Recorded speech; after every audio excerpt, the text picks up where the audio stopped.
Sir, you're charged with especially aggravated kidnapping. You're also charged with aggravated assault. And you're charged with theft of a firearm worth less than $2,500. You're talking about stuff that is not relevant. Hello and welcome to the Court of Public Opinion. I am the Recovery Addict, and boy do I have a case for you today. Why is the dog chewing on this guy? I think they have got the wrong guy there. They got the wrong guy, and the dog was biting him. He roughing him up quite a bit. There's a lawsuit. 9 out of 10 judges prefer watching the Recovery Addict live stream in their courtroom. The fireworks are not done. Now we're getting commentary on the case. Dahil mihi Anglican police service lobby. Is that correct? That's literally not what Oh, for Trump's sake. I didn't ask you to interrupt me.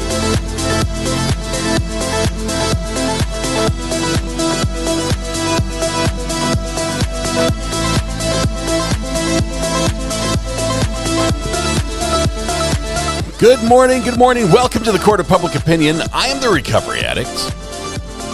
It's always good to see that I actually got dressed this morning in the back view, but apparently not completely. It's good to be here. Good morning, good morning. Happy Tuesday it is. Tuesday, March, the 18th. March the 18th.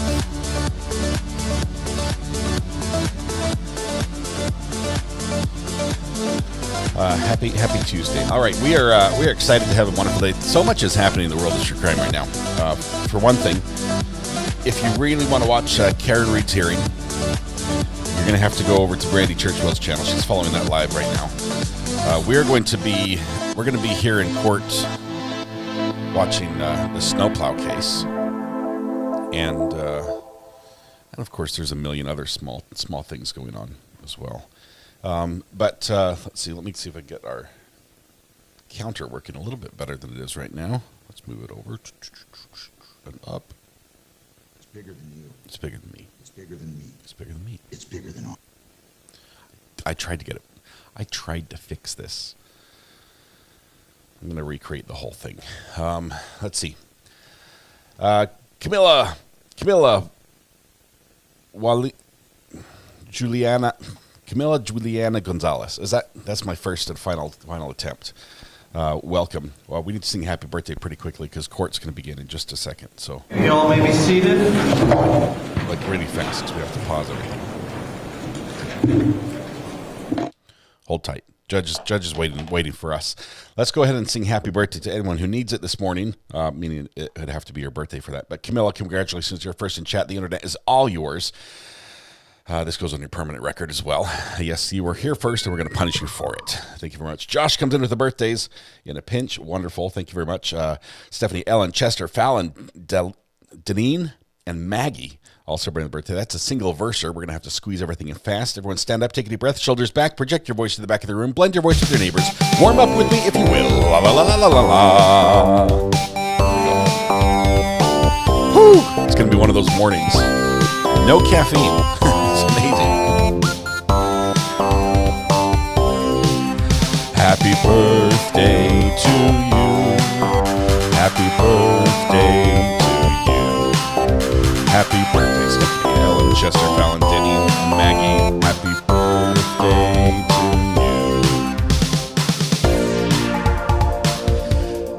you. Stephanie, Ellen, Chester, Fallon, Deneen, and Maggie, happy birthday. I realize there are a lot of special days, but today is your special day. Hopefully, we can make it a little specialer by celebrating with you here. I realize there are a million places you could have been, a million people you could have celebrated with, but you're here celebrating with us. You should also celebrate by beginning the day with a special pile of pancakes. Help yourself to free pancakes at Denny's, IHOP Village Inn, Waffle House, McDonald's, Andy's Bar, Tammy Dunlap's house, and Bob Evans. I don't know why I cannot remember those. I don't know why.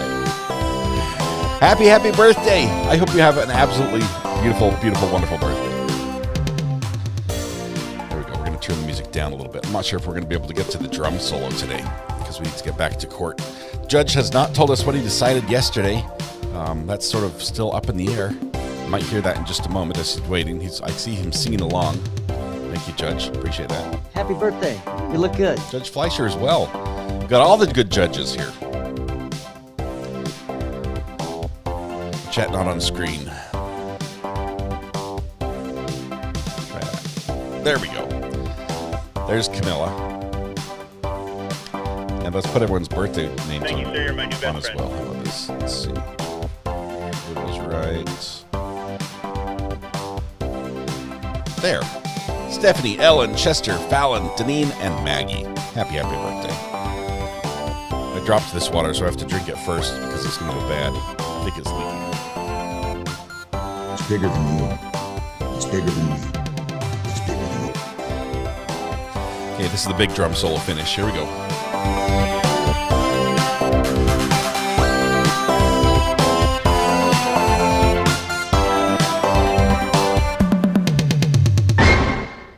Thank you. Big Works, have you tried Talk? All right, we're gonna jump back over to court, which is beginning as we speak. Let's see.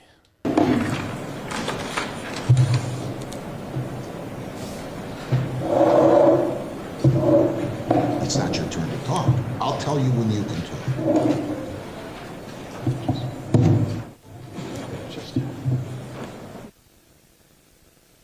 We on the record? All right, so this is the State of New Hampshire versus Jason Levesque. This is 2024 CR 273. Before we begin, I want to deal with a few preliminary matters based upon our hearing yesterday. First, as you've seen, I provided the parties with my order denying the motion for a mistrial. Denied. As you can see, I have applied the standard that a mistrial is appropriate when the circumstances indicate that justice may not be done if the trial continues to a verdict. And I think to constitute a mistrial, the conditions complained of must constitute an irreparable injustice that couldn't be cured by a jury instruction. I think when you apply that standard, as I've outlined in my written order, I don't think that the circumstances currently before the court rise to that level of prejudice that would constitute the need for a mistrial. Obviously, defense, if you want to put anything on the record at any point, expanding on your motion or your argument, I'd be happy to allow you to make that record when you feel the need. But thank you. You're welcome. All right, so moving forward, in terms of the motion to dismiss, I think it's most appropriate that we simply defer that and take it up at the standard time for a motion to dismiss at the end of the state's case, which we will do when the defense presumably makes their argument at the half. So I'm going to defer ruling on that. In terms of the request for the missing witness instruction, I have reviewed the case law in New Hampshire on that matter. I've reviewed some federal case law on that. I have looked at particularly at Massachusetts case law, which I find particularly instructive. And having reviewed all of that case law, I am not inclined to grant a missing witness instruction in this case at this time. And I'm going to explain why. I mean, I think when you read all that case law together, it is pretty clear that the complaining witness in this case is in the state's control, as that term is normally used, meaning that they could compel him to be complaining witness is most closely aligned with the state, would be most likely expected to testify on behalf of the state, that the state has better access to the complaining witness than the defense does. And so even though, in the case law it makes clear that the question of availability is more limited to the question of can you locate the witness and bring them to court. And I think in those terms, I think the witness is available. But I do think this witness is in the state's control, as that term is used. But I think the reason I'm not inclined to grant the missing witness instruction is when you read the Massachusetts case law, and in particular, I'm most struck by looking at Commonwealth versus Salatino, which is 449 Massachusetts 657. That's a 2007 case out of Massachusetts. And Commonwealth versus Figueroa, 413 Massachusetts 193. That's a 1992 case.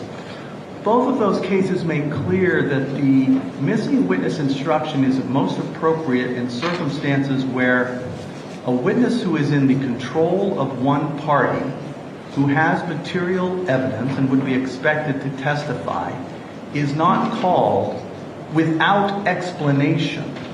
And that, I think, that factor or that element wasn't really discussed at the hearing yesterday.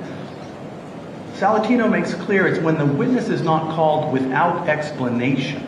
And in this case, the state has offered an explanation as to why it does not intend to call Mr. Violette in this case. Particularly, the state discussed the witness's unwillingness to testify, the emotional stress that the witness was under, the fact that the state, having prepared this witness, made the decision that it did not think it could put this witness on. The mere fact that that's partly a strategic or tactical decision does not take it outside of that analysis. And if you read Salatino,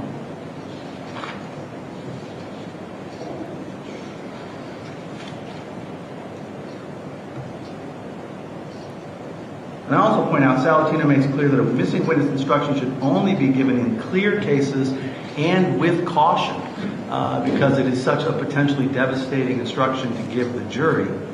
But Salatino says the missing witness instruction is appropriate when a party has knowledge of a person who can be located and brought forward, who is friendly to, or at least not hostilely disposed toward the party, and who can be expected to give testimony of distinct importance to the case, and the party, without explanation, fails to call the person as a witness. And in Salatino, the court goes on to say that the instruction should not be given where the Commonwealth has a legitimate tactical reason for not calling the witness. And if the circumstances considered by ordinary logic and experience suggest a plausible reason for the non-production of the witness, the jury should not be advised of the inference. And I think that is the case here. There is a plausible reason, a legitimate reason why the state has chosen not to call this witness. And in that circumstance, I don't think that the adverse inference would be warranted. And so I don't think it would be appropriate to give the instruction to the jury that they can draw that adverse inference. I'll also point out that the law in New Hampshire is clear, as well as in Massachusetts, that the missing witness instruction is discretionary. The court has discretion to grant it. Neither party can demand it as a matter of right. And that I think the denial of the request for the missing witness instruction, I don't think rises to a constitutional level of a due process violation. So for all those reasons, the court is not inclined to grant the missing witness instruction in this case. And so that's where we are at this point. All right. 3 strikes. And obviously, against again, the defense. If you wish to make any further record on that point, you're welcome to, and we'll give you an opportunity when you would like to. Thank you. All right. So with that, I think we've resolved those preliminary matters, and my plan was to go ahead and have the state call its next witness, which was the police detective, and then we would move forward. We have an issue on for the court concerning the scope of that testimony, Your Honor. Okay. Next witness is, we're all aware, is Detective Garston, who did, among other things, the interview of the defendant on the night immediately after these events. There is a body cam image of it, and there's also a full transcript of it. The state intends to proceed by transcript for reasons of efficiency and also notions of redaction. That it is easier to proceed with the transcript because it's the state's position that certain aspects of the statement are not admissible. Had a brief conversation with the defense concerning that. In fact, I brought it up before trial, but we've revisited it now and continue to have a disagreement on it. And it's this. The defendant in this case, when he was explaining the events of that night, also made reference to a prior event from approximately 2 months preceding this event, where Mr. Levesque claimed there was a verbal altercation between the defendant and the victim, where he alleged that the victim called him, quote, a rat for calling the police on him, and again threatened him and, quote, his family. He didn't do anything as a consequence of that in terms of like calling the police or anything. He said he had no intervening contact with the defendant and couldn't pick him out of a lineup. Saw him maybe between those previous 2 months act and this event. Saw him maybe take out the trash. Wasn't even sure if he lived there.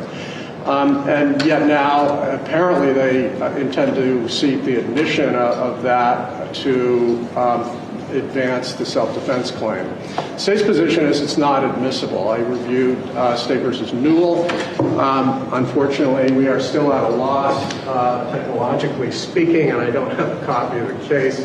But nevertheless, I'm familiar with the holding and the principles of it, which is that, and by the way, it's cited in the notes to 404 and 405. It comes down to this, that the defense, in my view, if they wanted to introduce this, should have filed a 404B motion just on the threshold of relevance for another issue besides propensity, even concerning a victim.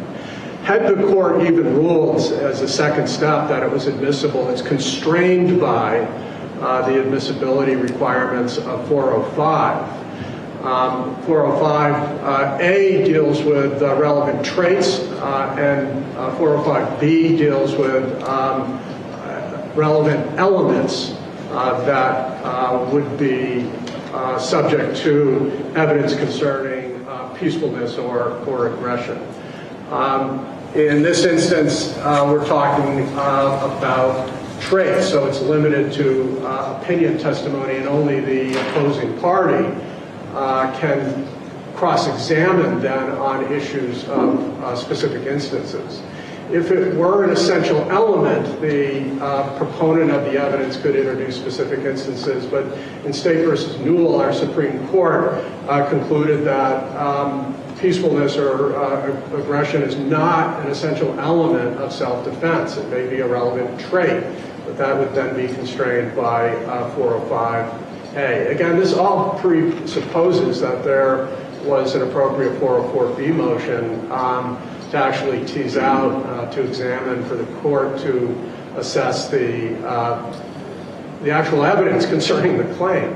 We haven't gotten there, but even to the extent you're able to take a look at the transcript, the state's position is it's not admissible under 405B. Attorney Sisti? Thank you, Your Honor. I appreciate getting this vetted right now. A couple months prior to this event, Jason did have contact with the alleged victim in this case. The reason we know that is because the police asked him about whether or not he had had prior contact with this individual to see what their relationship would have been and what was going through Jason's mind at the time of the shooting. Let me tell you what went on 2 months before this.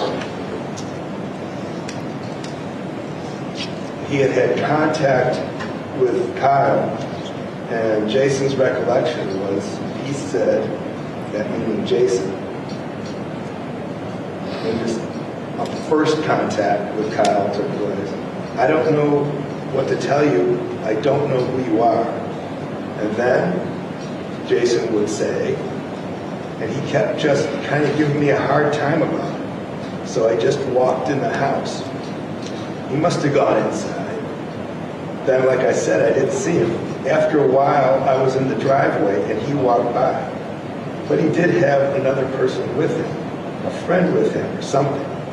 He began, called me a rat, told me he was going to fucking kill me, kill my family. And then his friend said, come on, let's go. And he moved him along.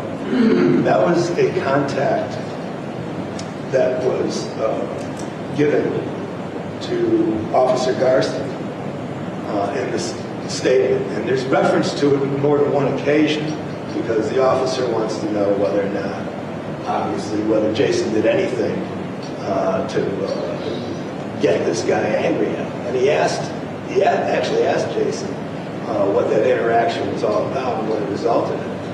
And Jason's recollection was that he was enraged, that meaning Kyle. I don't know what the seemed as though doing. he was paranoid, claiming that Jason had done something that he had not done. He described him as mentally ill. In fact, I think he described him as psychotic.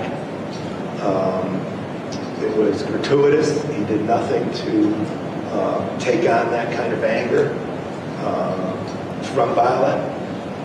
And he went into some detail with the officer, because that was the foundation of how he knew Kyle Violet. And it was surprisingly similar to what took place on April 4th, 2024, when gratuitously, in Jason's mind anyhow, he was approached again by the same individual acting out of control and enraged and threatening to kill him and his family. Almost the same type of pattern. Additionally, I can tell you that this actually scared him and his daughter to the point, and this goes into the statement as well, that when his daughter would come home from work at night, she would call from her car to Jason so that he could go down and bring her into the house, escort her into the house. So there's some history between the two. It's not a wonderful history, and it's not a lengthy history, but it's a significant history.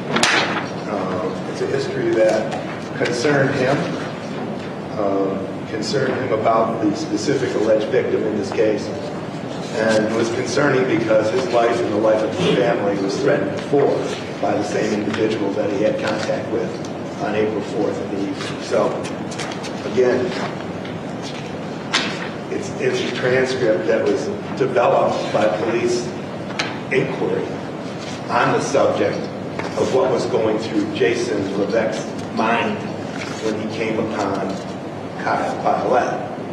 Part of what was going through his mind was being placed in the same situation, a similar situation that he was placed in 2 months before, and that it was an enraged individual that had no basis for coming up with the statements that he came up. 2 months before, Jason had done nothing to cause that kind of a reaction. And on April 4th in the evening, he had done nothing to cause a death threat on the part of Kyle Violet. So, it is part and parcel of a police interrogation while he was being questioned by the police at the Rochester Police Department.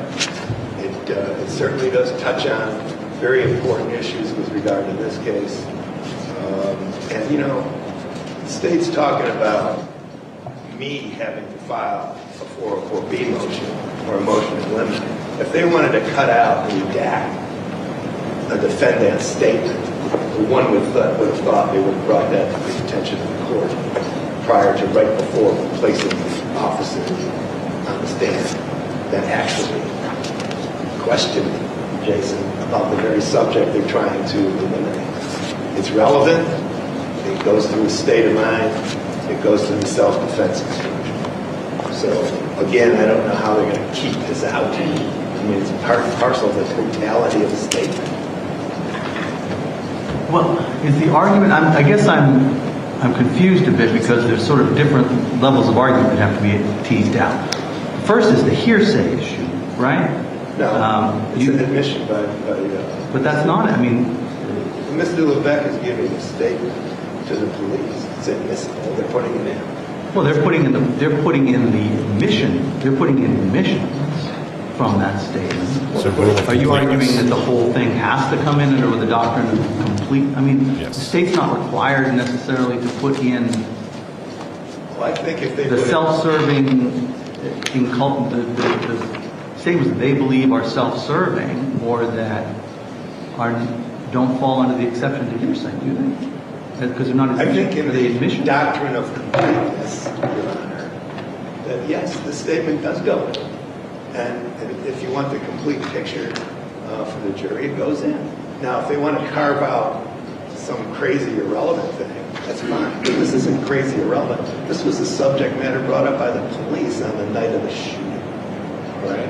The contact that he had with the alleged victim in the past. This is hardly some remote strange subject matter. It's what anybody would be asking anyone in that kind of situation. Did you know this guy?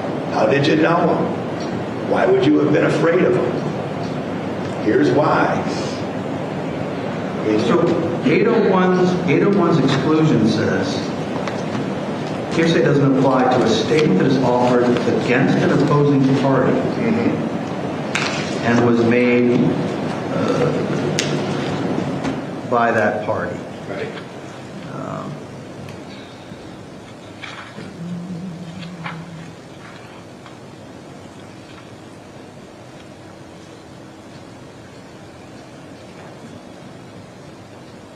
Hold on one second.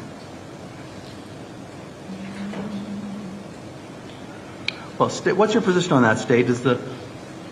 What's your position on the hearsay issue, and what portions of this statement do you believe are excluded from the hearsay rule under 801?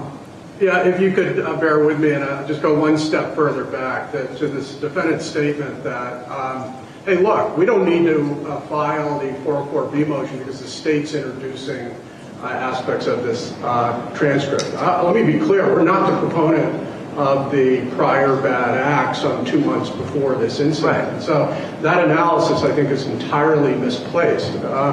In terms of the completeness doctrine, then, there is no bearing on the description that the defendant provides concerning the relevant material acts here, which is the defendant's statements and his movements during the course of this particular night on the 4th, and the events from 2 months earlier.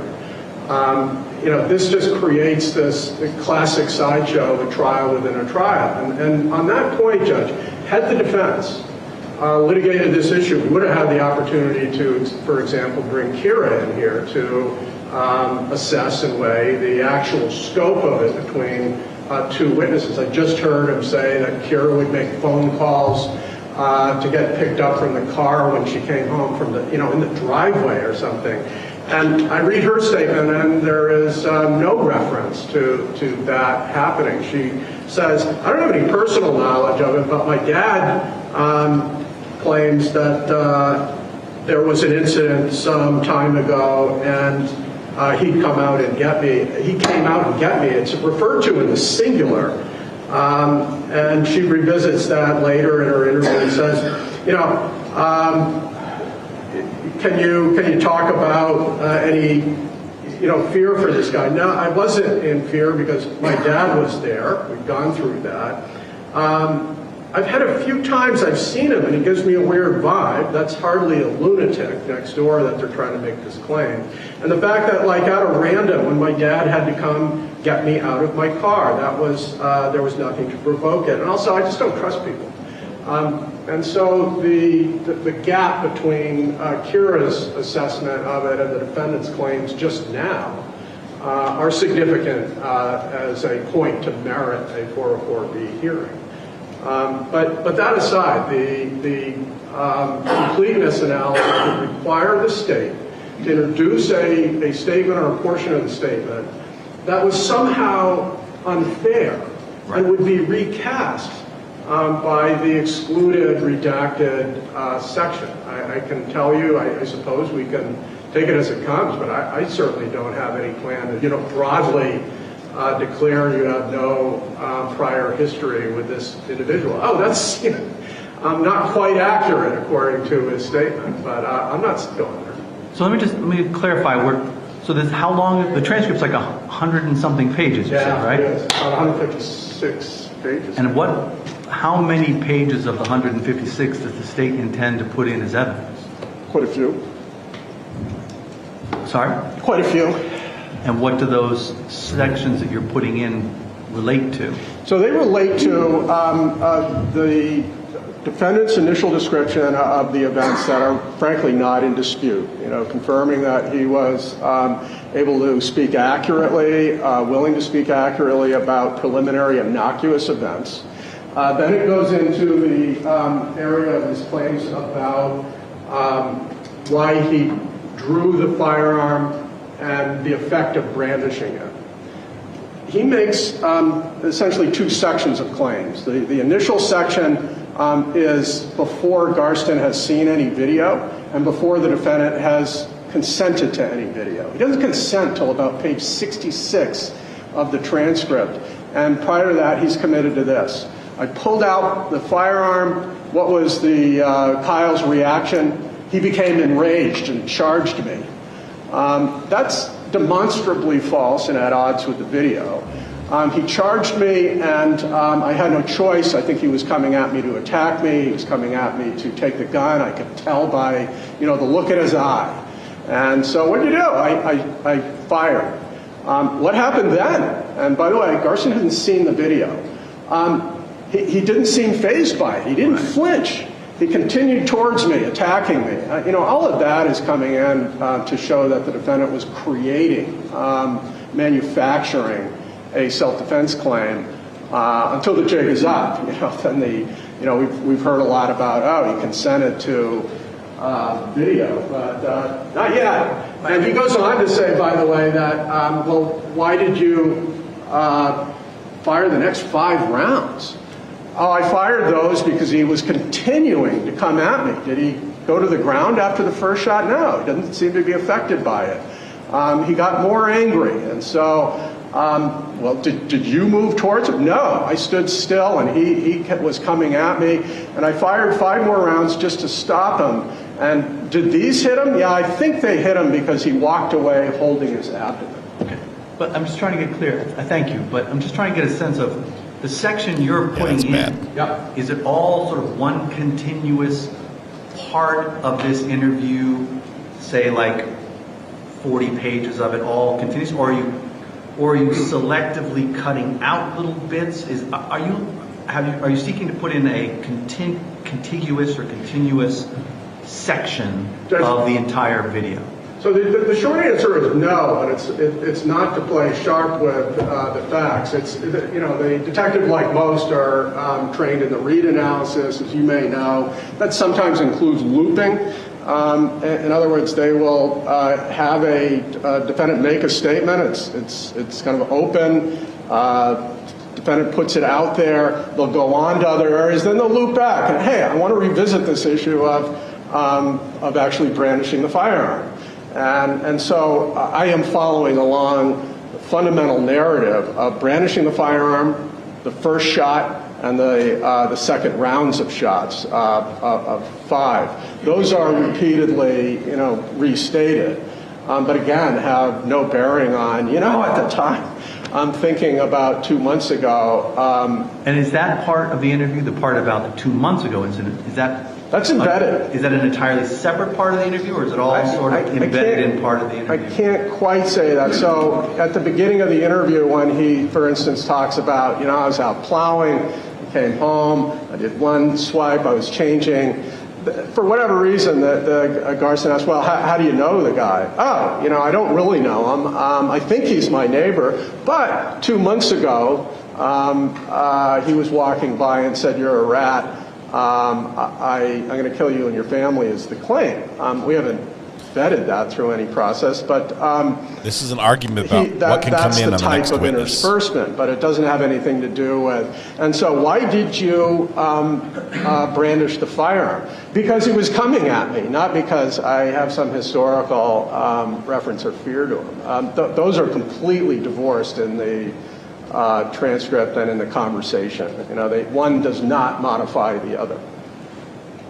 Because as I look at this issue in the first instance, I'm trying to grapple with the completeness question, right? Yeah. Whether it's fundamentally unfair to the defendant to pick and choose sections, and whether it would be misleading to the jury. I think it would be unfair to the defendant. It should all come in. Unfair to the defendant to sort of carve out little bits of the narrative if they're part of his narrative. I understand the issue of that prior statements of the defendant don't get to come in through the defendant because they're hearsay. The state can put them in because they're admissions. But there's a question of fairness under the completeness doctrine. I agree. Which is separate from the 404B analysis, which is a whole separate issue. I agree. Opponent of this could create misleading impressions, and if I'm having a really bad day, I suppose I could do that, but it's certainly not. I'm aware of the issue I can tell you that the transcript standing alone doesn't suggest anything close to an innate unfairness or completeness doctrine. It's not baked into the narrative of what happened that night. These are background questions that the detective asked concerning, as you would expect, what's your history? But that didn't have anything to do with, was he coming forward or not? Did he stay on his feet after he took a shot to his head? Where was he when you came over and unloaded the next 5 shots at him? Oh, he was coming at me. Right. Those aren't modified by a reference to some prior comment, even threat that the that the victim may have made. All right. Attorney Sisti? Yeah, I think we all better take a breath and, recent case law here, like State versus Warren in 1999 had its birth right in this very courtroom. It was reversed because of the totality of the statement was not introduced at the time of trial in a manslaughter case, stabbing case. I think, quite frankly, I'm sitting here going, why are we editorializing what's going to be said? Why don't we just plug the statement in and play it for the jury? Well, it's very difficult for me to issue a ruling on this without seeing it. I really think it would be helpful if I could see the unredacted and the redacted and sort of. Do you have a redacted one that you were prepared to? I didn't black out anything, redact. Simply my outline was, and my manner of examination of the witness was going to be, did you ask him about brandishing the firearm? Yes. I'm going to turn your attention to page 33, line 12, and can you share your question? Did you brandish the firearm? Why? And then have him provide the defendant's answers. So you're not putting it in the sense you're not. I thought you were actually putting in the transcript as an exhibit. Nope. No.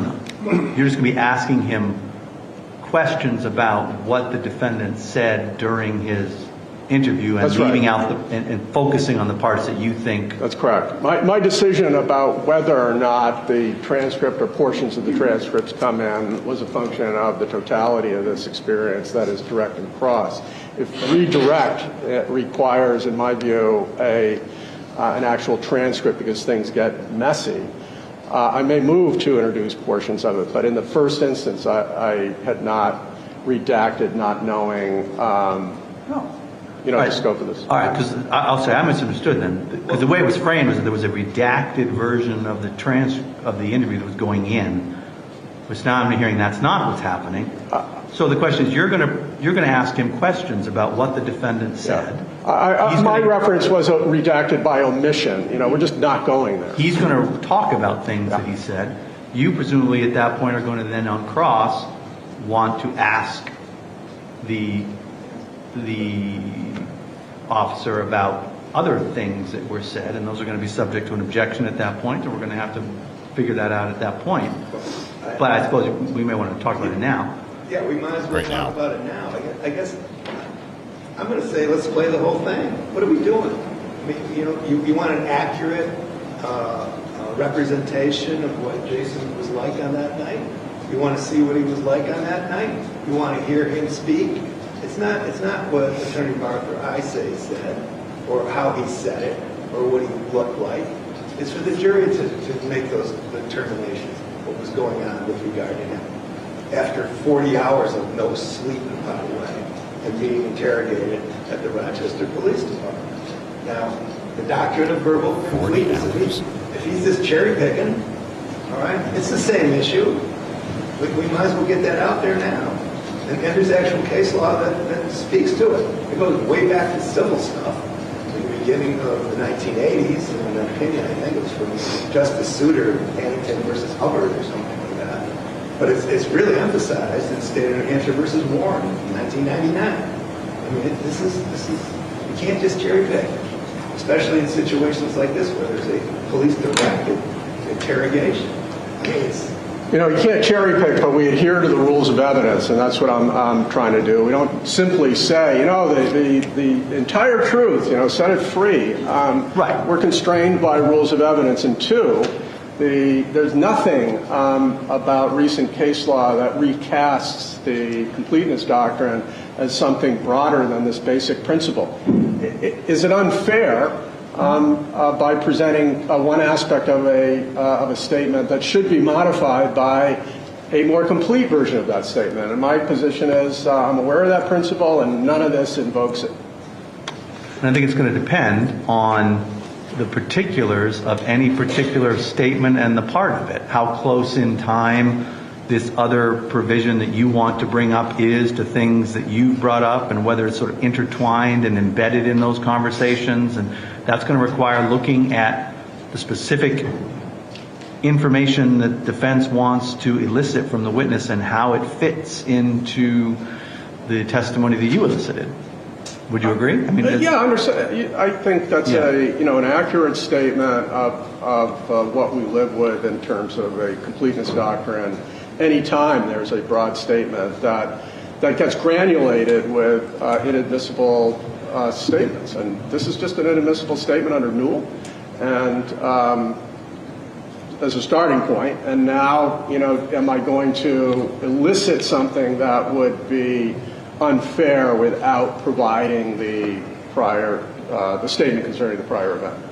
This specific information of prior threats by the same individual is admissible, all right, in a self-defense claim. What's in his head about that individual is part and parcel of a self-defense claim. Well, but it may be admissible from your client talking about it, but that doesn't make it admissible in a prior statement, which is hearsay. Which is not hearsay. I'm stating it's not. It's coming in. It is from you. You can't put it in. It's not coming in from me. They're starting this thing, okay?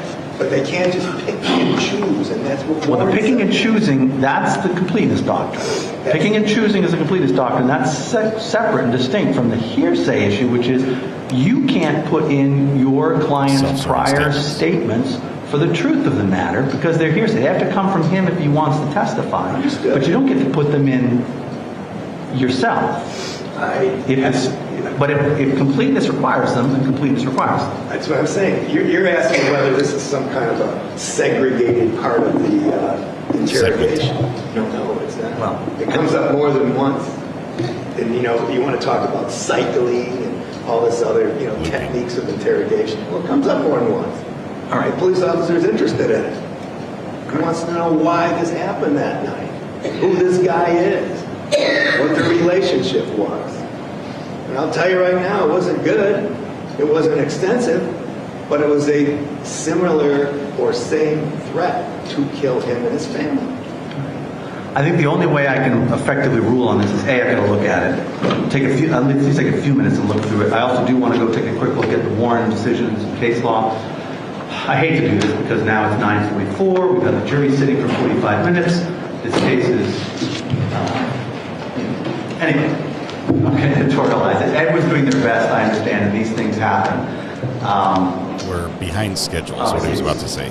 So want to give me the statement, please. I'm going to take a few minutes off the bench to look at it. I have a statement. I don't mean to be presumptuous, but I also have an outline. This is without editorial comment, which could direct, for instance, the court to page 23, unless you want to just do a clean read. I think it should be a clean read. And in fact, it should probably be marked as an exhibit. Well, we'll see. I mean, through the testimony, I'm going to need to probably have this in front of me because when objections come up and questions come up about, well, I want to ask him about this, the only way I'm going to be able to rule on that is to have some sense of the whole document, I think. The state has no computers. This is clean from what I can see. I don't see any marks in the account. Yeah, mine's here. Obviously, if I saw marks in it, I would be more. No marks in this. All right, let's take 5 or 10 minutes. Give me a chance to get my head wrapped around this. I apologize to the jury, even though they can't hear me. It shouldn't be. I'll be back. All right. First break of the day right now. Judge is going to take the transcript of the interview. The detective from the Rochester Police Department that interviewed the defendant here. And this is what the discussion has been about all morning so far.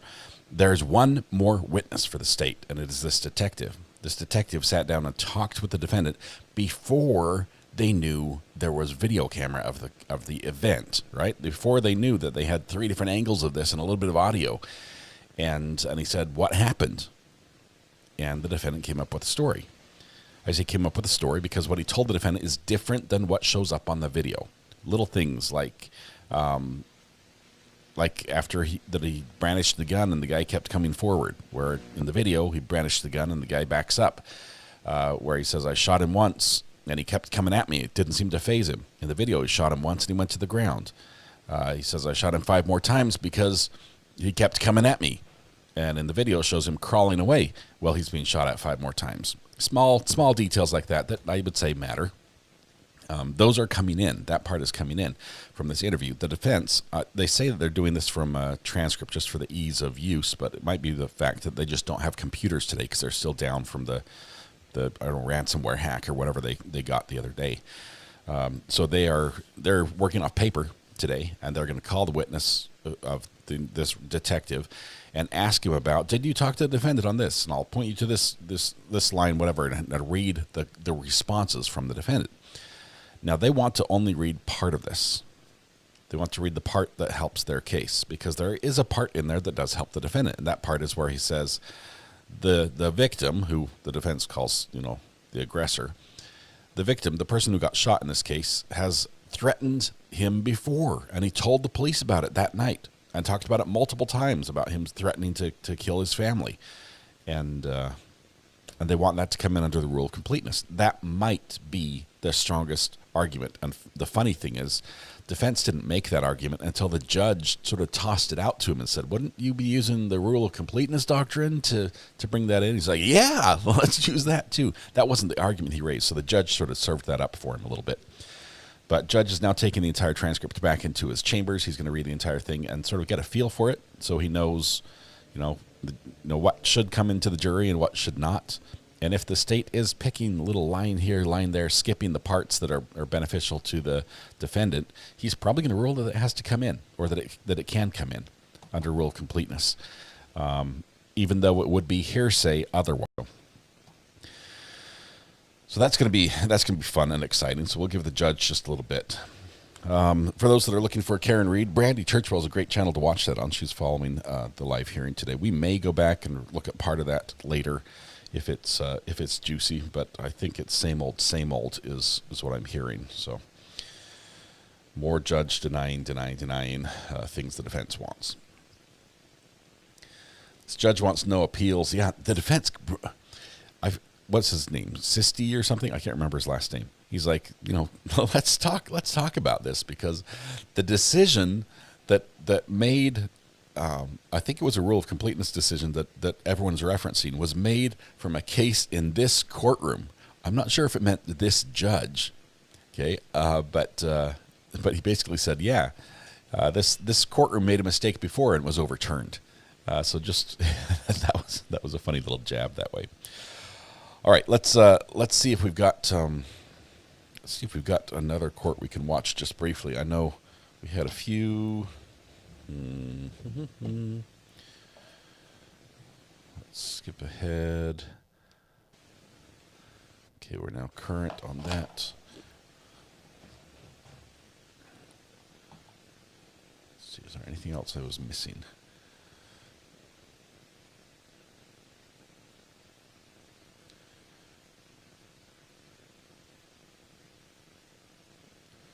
Have one we can go to. That's our favorite judge. We'll sit in here just for a minute. Let's go to 3, shall we? Nice to see you, Mr. Mandel. Can he pay everything here today? And by the way, can you pay everything, or do you need time? I need time. How much do you have today? 500. 500. All right. And then tell me, you're making 1,000 to 1,500 a week. That is after tax, correct? Yes. So how much can you pay weekly? 200. 500 now. You get paid every Friday? Yes. Thursdays. $100 per week. I'll let you do that. Beginning on, today's the 18th, I'll make it the 24th, okay? That'll give you an extra couple days to get it here. If you ever need more time, no problem. You come and talk to me. and I'll be more than happy to give you an extension. All right? Anything else, Mr. Mandel? Nope. All right, have a good day. Good luck, sir. I look forward to working with you here. Thank you. I see all these lawyers out here, and I don't have any cases. The other two that we had, if you can remember not to send these in until the time scheduled. Okay, Mr. Muhammad, we got a couple at 10:30. I didn't know. Oh, okay. Sorry about that. That's all right. So Jamie Allen's. I was going to tell you too that we're ready if he had the files. Oh, okay. Let me call this one first. Jamie Allen Sawarski. 216R509509. Good morning, Your Honor. Christopher Shemke, appearing on behalf of my client who approaches. What do you think I'm going to say to him? Can I ask him where he's been? Your name? Jamie Allen Sawarski Jr.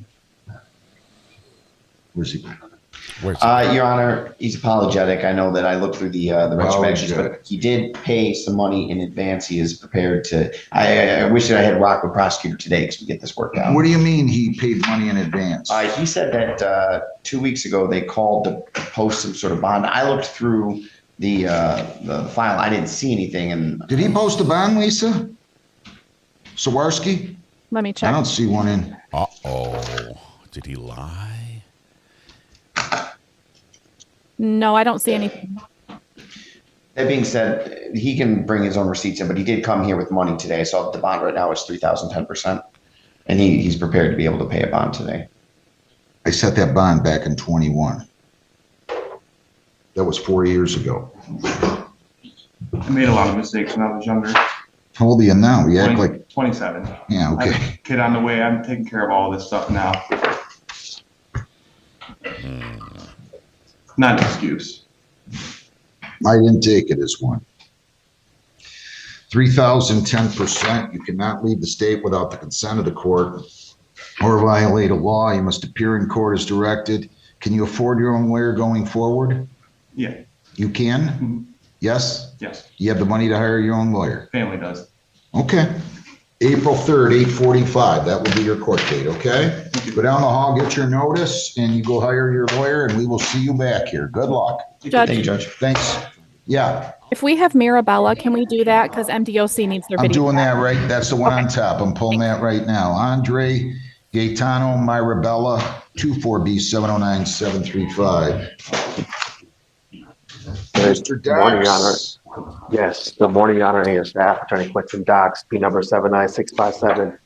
Take a On behalf seat. of client, Mr. Mirabella, Your Honor, he has some sound problems, audio problems. So that's him. I just asked the court to waive his presence for the purposes here. We'll set up a preliminary. Hang on one sec. Hang on one second. Just stop right there. Just hold still. Can you unmute that? He's playing with the remote.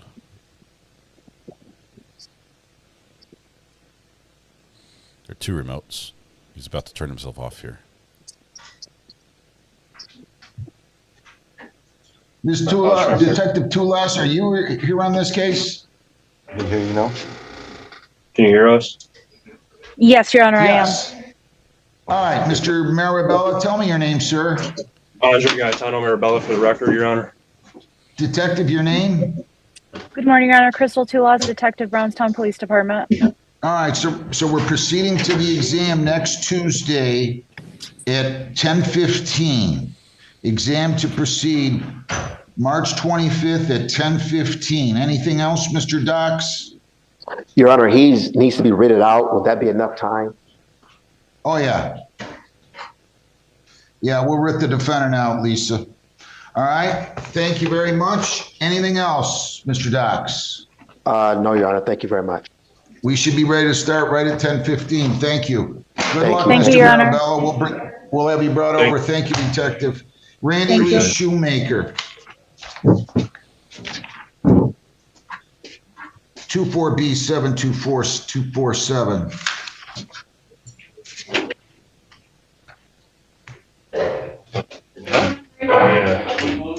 Where's Mr. Barker at?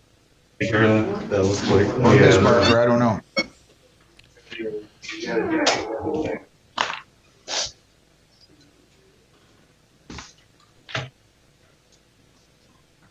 This isn't up until 10:30 either.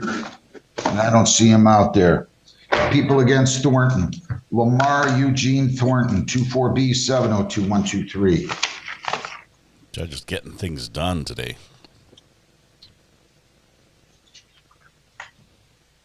Marco, appearance. Sorrel. Where is everybody? What time's this scheduled? 10:45. Why is he sending these in to me? I want that.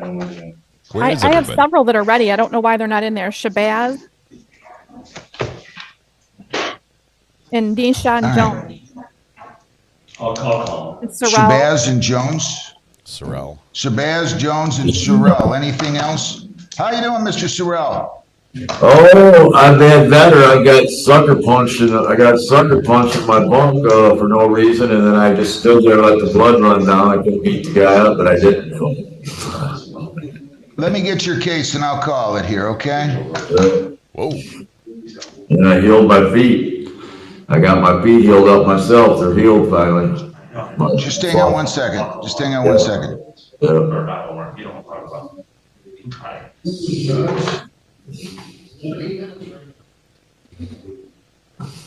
Could have beat the guy up, but I just stood there.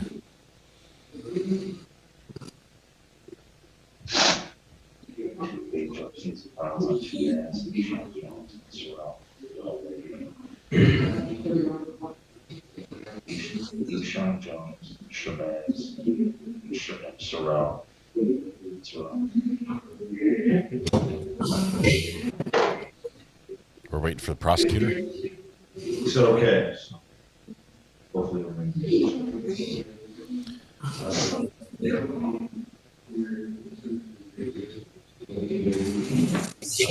I got a new book, The Power of the Tongue. It's really good. Kenneth Copeland. I got new religious books. Of course, I'm all about Jesus, you know that.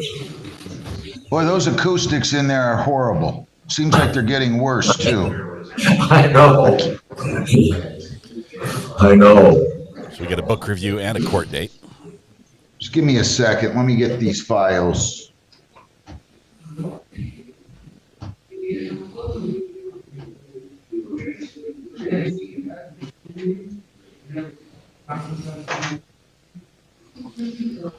Judge Dad is praying for patience right now as he's waiting for his staff to get everything done. Okay, we're gonna have to jump. We're gonna have to jump because we are back. We are back.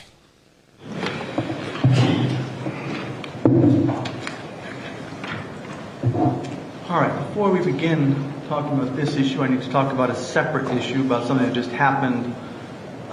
Just I want to make to disclose to you all. Uh-oh, jury. On my way out of the court.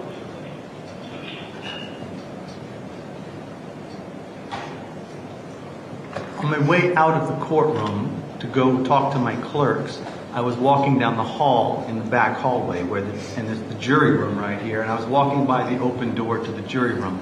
As I walked by the jury room, I made a sound of frustration as I walked by the door, which I can best reproduce. It was something like, as I walked by, and I happened to glance over. The jurors heard me make that noise, and I actually saw them laugh at the fact that as I walked by the jury room, I expressed a verbal sort of expression of some frustration, and they heard that and they laughed.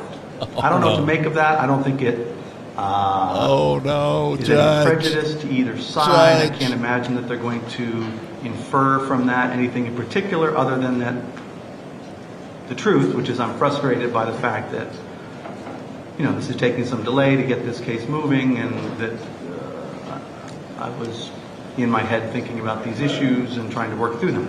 So I just raised that to your attention because it was a sort of brief quasi-interaction between me and the jury, which was totally unanticipated. I didn't know they were in that room. I didn't know the door was open when I walked by.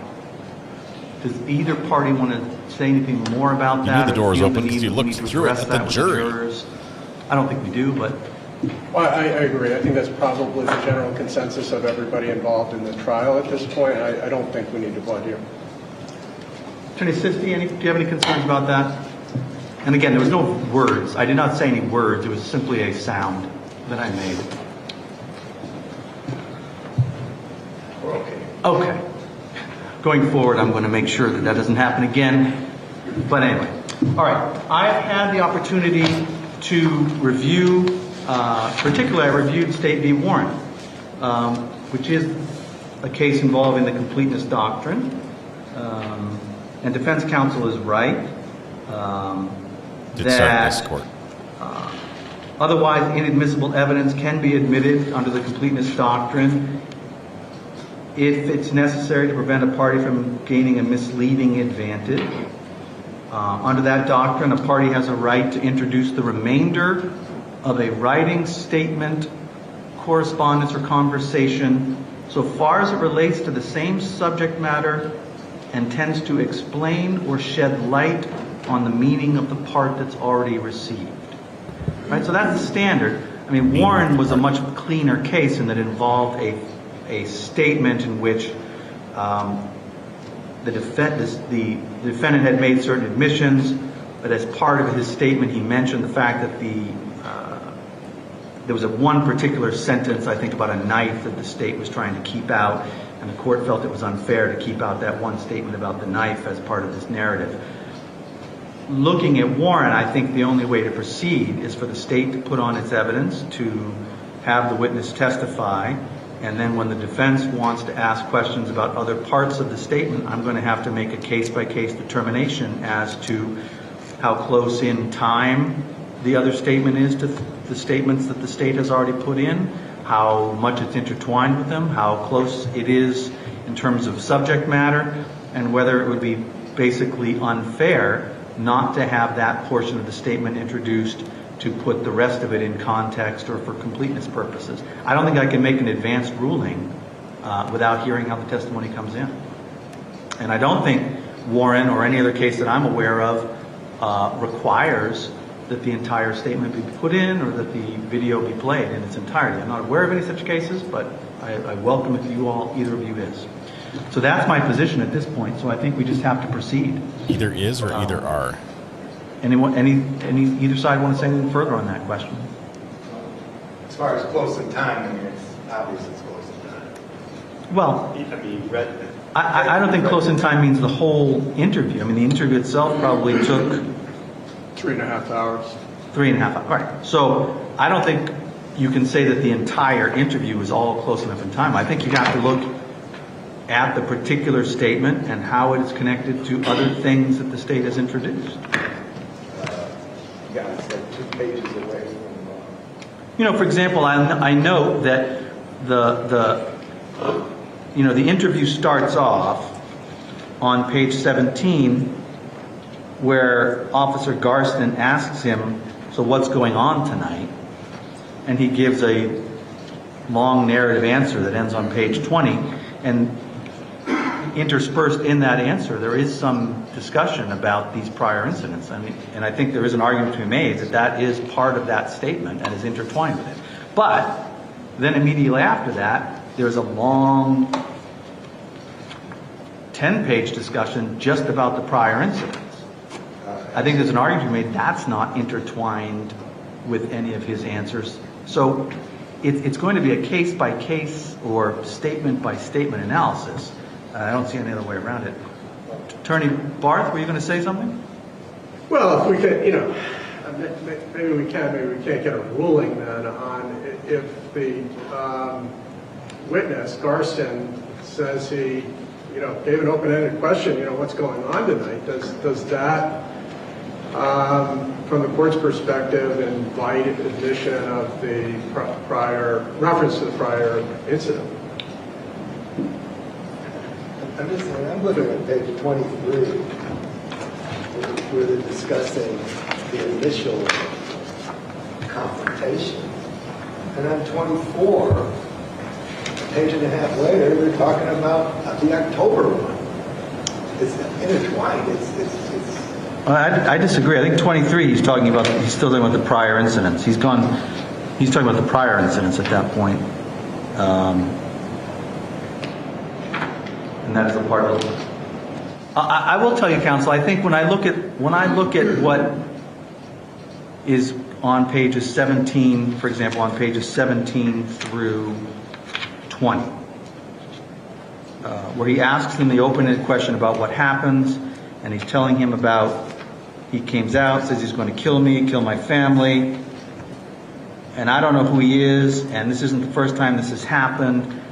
It strikes me that that is all intertwined as part of his answer, and if you elicited portions of that, I think it would be fair game for the defense on cross to ask him, well, didn't he also say during that answer that there had been prior incidents? I think it's all intertwined in that answer. Now, does that also mean he can then delve into all the details of every other time he's talked about that? Not necessarily. But in that instance where it is literally intertwined in that part of his answer about what happened that night, why he did what he did, and then he goes on to say, and this isn't the first time this has happened, he did it.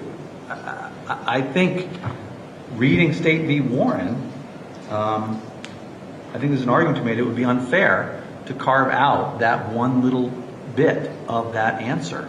I think the judge is right there. So I can tell you on that one, I think that is how I would rule on that one. Now, it's a long interview, and I can't tell you exactly how I'm going to rule on the rest of them, but that's my thinking. Now he's questioning whether or not he wants to go into it at all. Can I have just a quick chat? Sure.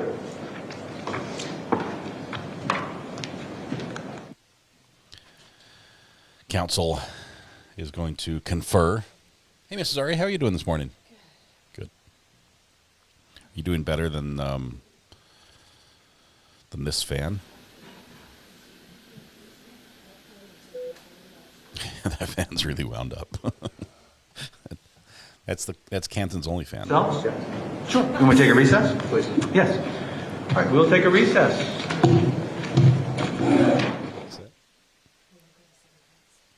Okay, sounds good. Do you want do you need a phone or you good? I'd like you to have a phone. I'll be fine. I'll leave it to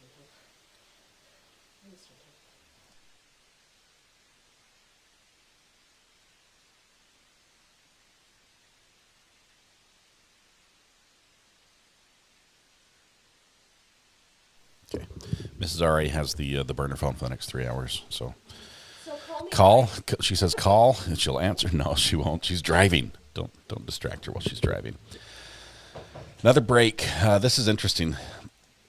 They have no gallery for visitors in this courtroom. They have a gallery. It's not big, but they don't have a lot of people there.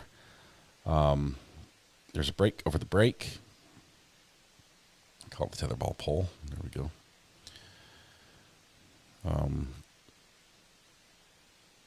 Let's see what we have. What if the jury can hear us in frustration? More recesses than a first grade class. There are.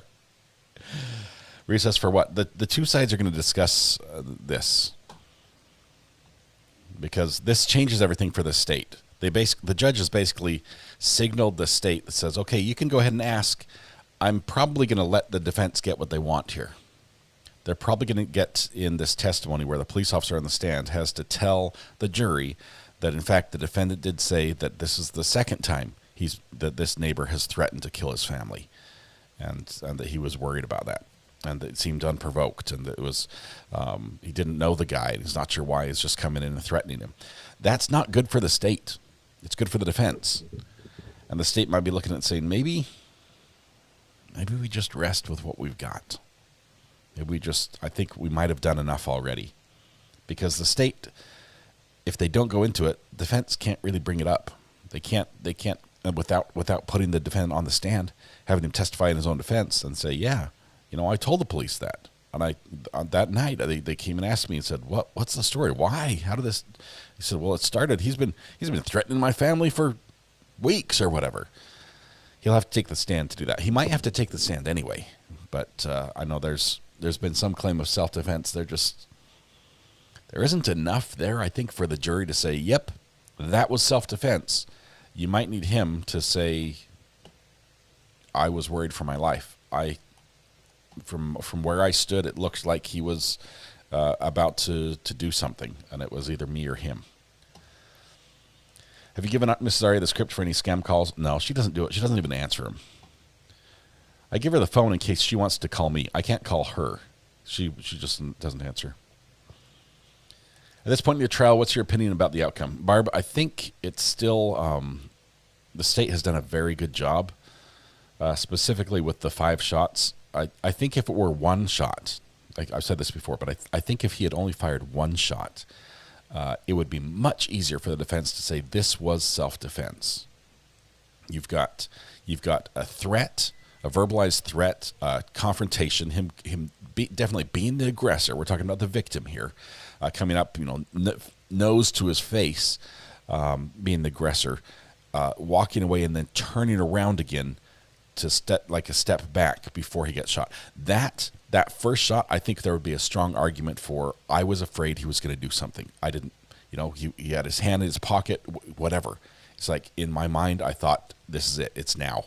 I have to do something. That first shot, even though after the fact we know that there was no weapon involved or there was no real threat to him at all, in the moment, a reasonable person could conclude that he did feel threatened with 1 shot. The 5 afterwards, you've got to explain somehow. And you can't with, I still felt threatened, so I shot him twice in the butt and once in the groin and once in the abdomen. It doesn't work like that. So, yeah. Sloth Life, we might go back and watch that here in a bit, but I expect this break to be very, very short. So,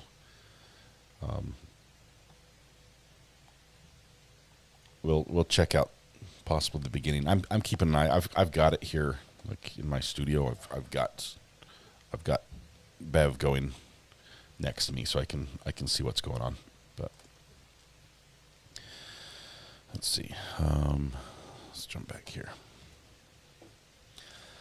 I agree. The first shot, the guy was down. There was no imminent danger to anyone, but the rest are out of anger. Yeah, and the rest, that's the attempted murder part. I would even, if I were the state, I would even say we're not charging him for the first one.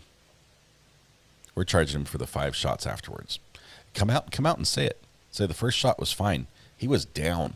He was on the ground. He was crawling away. We're charging for the next 5. That way, in the jury's mind, it completely separates it. From the, you can only shoot when it comes to self-defense. You can only shoot while there's a threat, or a reasonable person would still be, afraid that something's going to happen. Police officers, if somebody comes at them with a knife and they shoot once, and the knife goes flying out of their hand, and they spin to the ground, they can't just be like, well, he had a knife, pop, pop, pop, pop, pop. Let's finish this one off. You can't do that. The threat's gone. It has to stop. I believe every shot was intended to kill. I'll just say that in training, for those of us who have gone through training for carrying concealed weapon and to use in self-defense, they don't train you to shoot the weapon or to immobilize the assailant. They train you 2 to the chest, 2 to the head. Repeat as necessary. It's double tap, double tap, double tap. Go, go, go, as long as there's a threat. But the as necessary part has to still be there. And I don't believe it was persistent, especially because there was time. If they had been all 6 shots together, believe it or not, that would have been better for the defendant than if there had been just like what we had. Boom. Boom, boom, boom, boom, boom. That pause in the middle, that's time to reflect. That's time to reassess. That's time to analyze again, to reweigh the scenario. And it was definitely trying to finish him off. Barb, I'm not sure if there's does New Hampshire have a stand your ground law? Let me check just a second. Does NH have stand your ground? I'm guessing it probably does with the live free or die state. Let's see, New Hampshire has stand your ground law. This law codified in 627.4. This allows individuals to use deadly force as self-defense without a duty to retreat, as long as they're in a place where they have their legal right to be and are not the initial aggressor. It applies to situations where a person reasonably believes they have someone else who is facing imminent deadly force, that's his daughter, or unlawful force during certain crimes such as burglary, kidnapping, or felony in their home or surrounding property. New Hampshire extended its self-defense laws in 2011 to include this stand your ground provision, making it the only New England state with such a law. So yes, New Hampshire has stand your ground. He has no duty to retreat because he was in the place he legally should be and he didn't start it.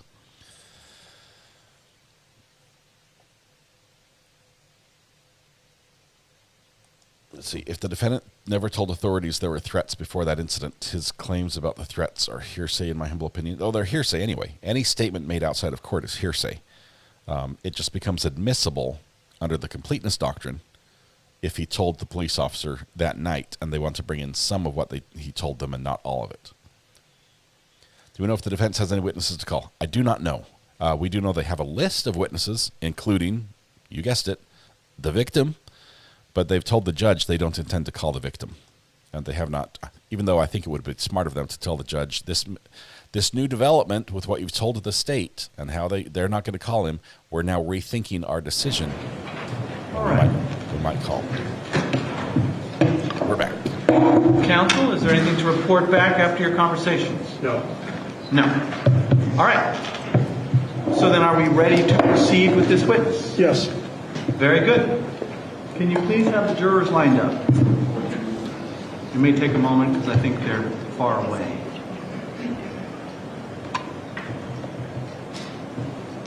You're going to come in laughing. They're all going to be like, out of frustration. Barb, thanks for the questions. They're great questions.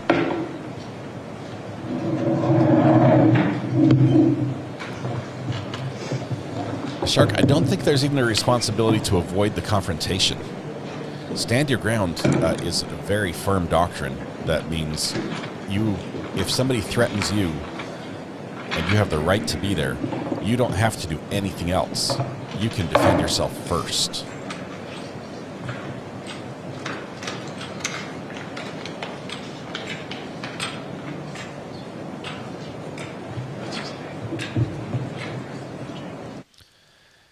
Northwest,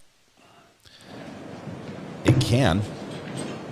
It doesn't give you carte blanche to shoot anyone who says a mean word to you. The threat has to be there. Nothing about stand your ground authorizes somebody to shoot someone who is annoying you, who just came up in your space. That's not what it's about. If the threat's there, though, it can be 0 to 100.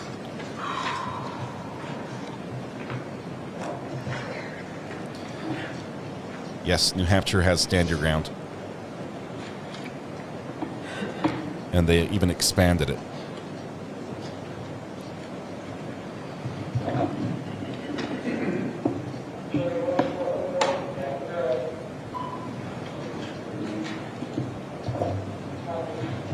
Yeah, this is what's going to do it. The jury's vote? The 5 on the ground are the problem.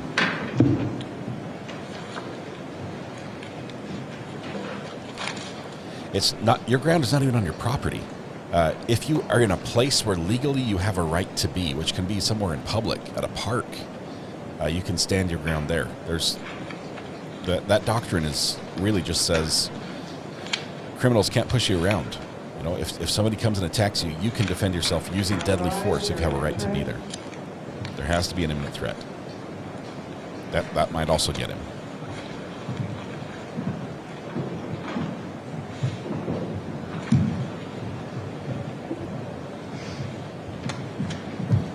No truth to the rumor that Jason does his attorney's hair. I'm not sure where that was started. They just happen to have a similar style. Good morning, ladies and gentlemen. Nice to see you all. Hope you all had a good weekend. Let me begin by starting by apologizing. As you can see, we've had a number of delays that have caused us to have to suspend things for periods of time, and we got a little bit of a late start today. I think I explained to you previously that's sometimes the way these things go in trials. Matters come up that have to be dealt with. I just ask you, to the extent that you have any frustrations about that you please not hold that against either party, but you blame the court if you're going to blame anyone for that. And I apologize. We try not to waste your time. But here we are. But now we're ready to proceed. And so the state is ready to call their next witness. Thank you, Your Honor. The state calls Jacob Garston. Thank you. All right, here's the detective.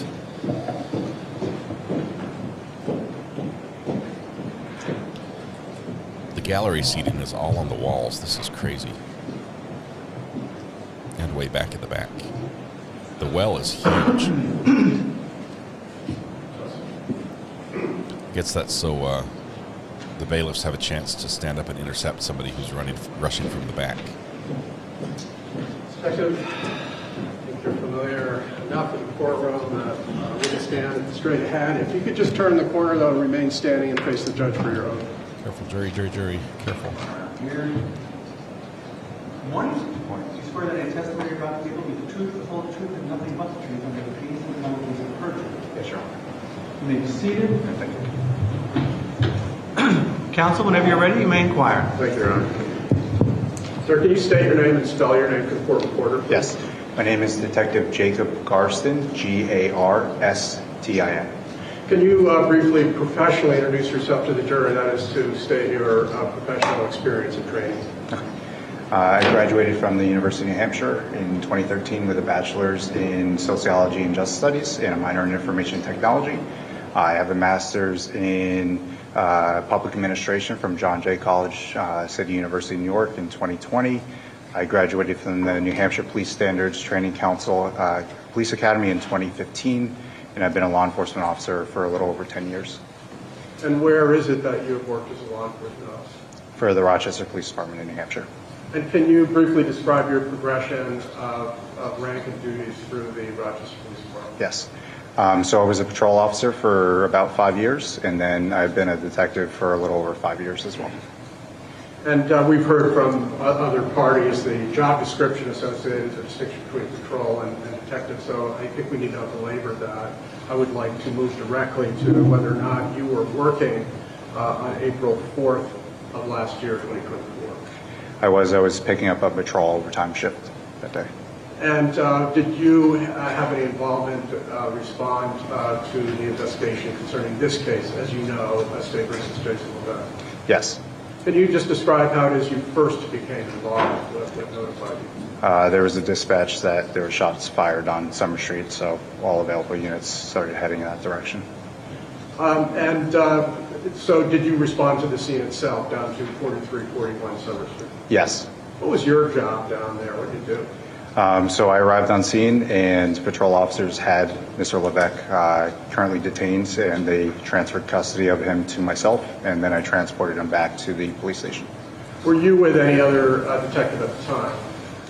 At that time, while I was transporting him, no.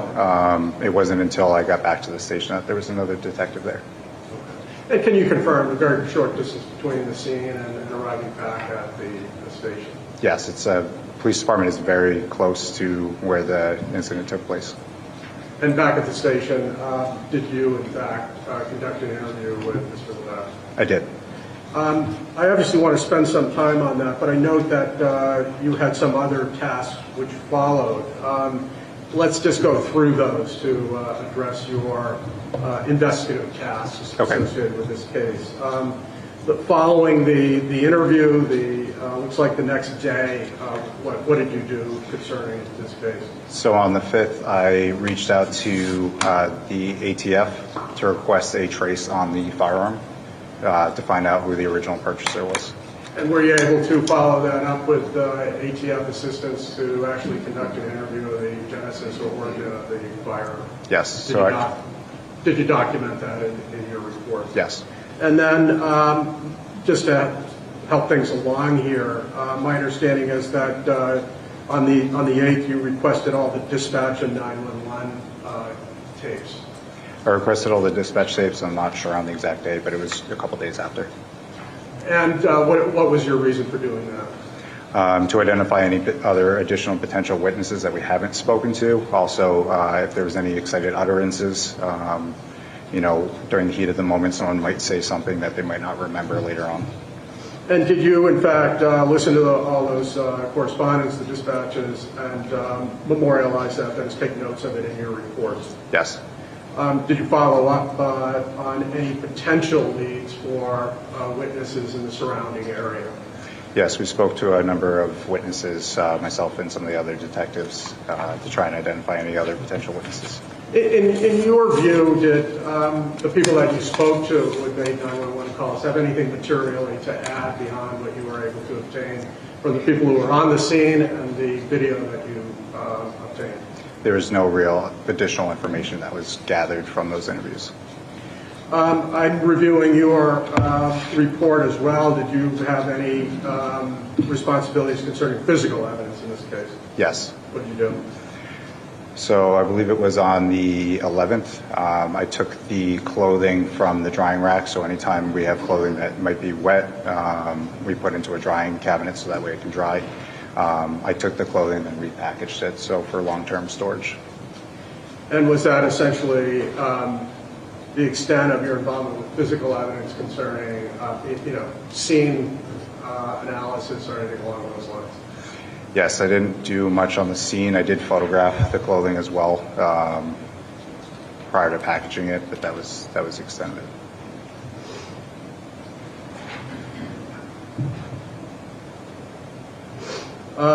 Let's see. Did you? How far out, by the way, were you continuing to interview witnesses who were associated with the 911 calls? So we identified all the witnesses that we could. We also checked social media. Any person that may have made a post that they could be a potential witness on social media, we reached out to try and talk to them as well. And did you document those interactions and any statements people may have made? Yes. Once again, concerning social media, those contacts, did you determine, in your view, whether there was anything material to add to what detectives obtained from the scene and video evidence? No, it was more that they heard the shots or that they had seen the police response, but nothing material. Sounds like the heart of the matter for your involvement in this case was interviewing Jason Levesque. Yes. Let's talk about that. Okay. Describe for us the process then. You said you took him into custody down at 43 Summer Street. Just walk us through what happens next. So whenever we take someone, whether they're detained or arrested or in custody, we would conduct a search to make sure that there's no weapons, contraband, firearms. He got transported to the police station in the back of my cruiser. He would be driven into the Sally Port. From there, I walked him into the booking area and then transported him via elevator up to the interview room. And where did you ultimately take him? To the interview room upstairs. And talk to me about that interview room. Can you describe it for us? Yeah, so it's approximately 10 by 10, 12 by 12 room. There's a circle table in the room. There's 4 red hard plastic chairs. And look, this is at something like 10:30 at night. Can you share with us, describe for us how Mr. Levesque, appears to you? He was able to communicate. He had expressed that he had been working prior to that he had picked up his daughter from work, and that he was going home to finish up his snow removal for his own home. So before we get into the narrative, his account of sequence of events and things he heard and saw and did, I want to talk a little bit more about his appearance. You said he mentioned that he was at work. Did he share with you for how long he had been working? Yeah, since approximately 10 p.m. the night prior. 24 hours at this point? Yes. Did he indicate to you that he was fatigued, tired? He indicated that he was tired from plowing, yes. And did you, in fact, try and address that in any way? Did you provide him with, for example, water? Yes, so I offered him food, I offered him coffee, gave him a moment to compose himself as well, and he indicated to me that he was able to proceed with the interview. Let's be clear, the food you offered him was like a Slim Jim yes. Along those lines. Did you ask him whether he wanted more than that? asked about food. I can't remember if I asked more than that. We did offer him some candy as well. It's hard to get food in the PD at 10:30, 10 o'clock at night. Did he at any point, make any statements about his physical sensations, how he was feeling to you? Yeah, at one point he did indicate that he was either lightheaded or dizzy. Pardon me? Sorry, at one point he did indicate that he was either lightheaded or dizzy. And how did you respond to that, if you recall? I asked him if he wanted EMS to evaluate him. And what did he say? He declined. Did you continue to question whether he felt comfortable or capable of making a statement? Yes. Now, was there a period of time where you were, frankly, setting up? That is, did you go right into the interview, or was there a delay between arriving at the station and actually beginning the interview itself? There's a little bit of a delay. There's usually some rapport building before you start talking about the specific matter at hand. Also some arrangement of the room. And we also had to gather a Miranda form that we could go over with Mr. Levesque. And during this kind of setup process, did you recall whether or not Mr. Levesque actually asked to lie down, literally on the floor? Yes. And did you accommodate that? Yes, we did. Describe what he did. He laid down at one point. We let him rest on the table when he wanted to rest. We didn't prevent him in any way from taking breaks when he needed. And after that process where he said, I'd like to lie down, did you revisit whether or not he felt comfortable or capable of having a conversation with you? I asked him multiple times if he was willing to, if he was okay, and if he needed any sort of assistance, or if he's willing to participate. Yes. And from your perspective as an investigator, how did he appear during question and answering? Yeah, he was able to recall fine detail. He was able to articulate himself. He was able to recall memories as far as what happened. Was he responsive to specific questions, for instance? Yes. So as you oriented them to the topics that you were asking about? Yes, and even before the interview, he's asked basic questions as far as his name, address, date of birth, phone number. He was able to recall those. No difficulty doing those as well. Then I want to get into the substance of your conversation with Mr. Levesque. Okay. Did you ask him about the specific activities that preceded his contact with Kyle? Yes. Let's do this. Was this interview recorded? It was.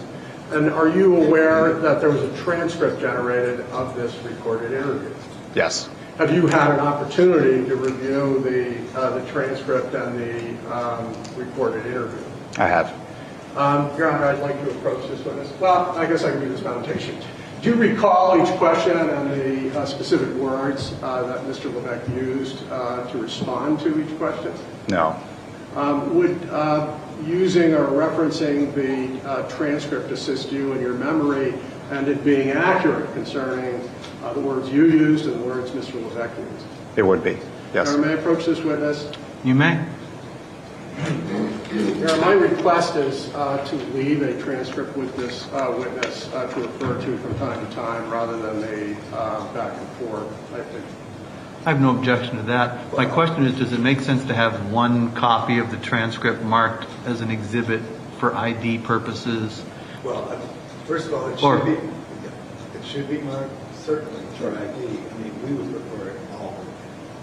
Well, I understand that. We've had that discussion, and I'll allow you to remake that argument if you need to at a later point. But at this point, where it's going to be used to refresh his recollection, as I understand it? If we could briefly approach. Sure. The state does not want this marked as an exhibit. Marking it as an exhibit is a precursor to bringing it in as evidence. And they don't want it to come in.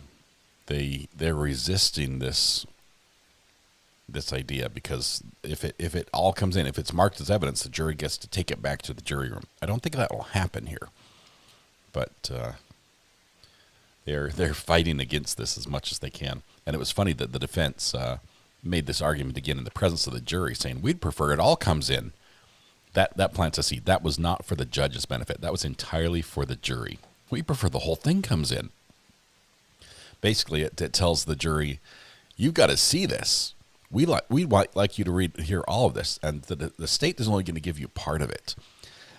So that was a little bit of this might be also why they're approaching, because that was sort of a low, because the judge knows exactly where defense is on this. He knows that they've made that, and he's like, yeah, I know. You told me already. You can tell me again later, but not in front of the jury. No, not in front of the jury. If I were a juror, I wouldn't care about what he said about threats prior to this incident unless they were reported and police were already aware.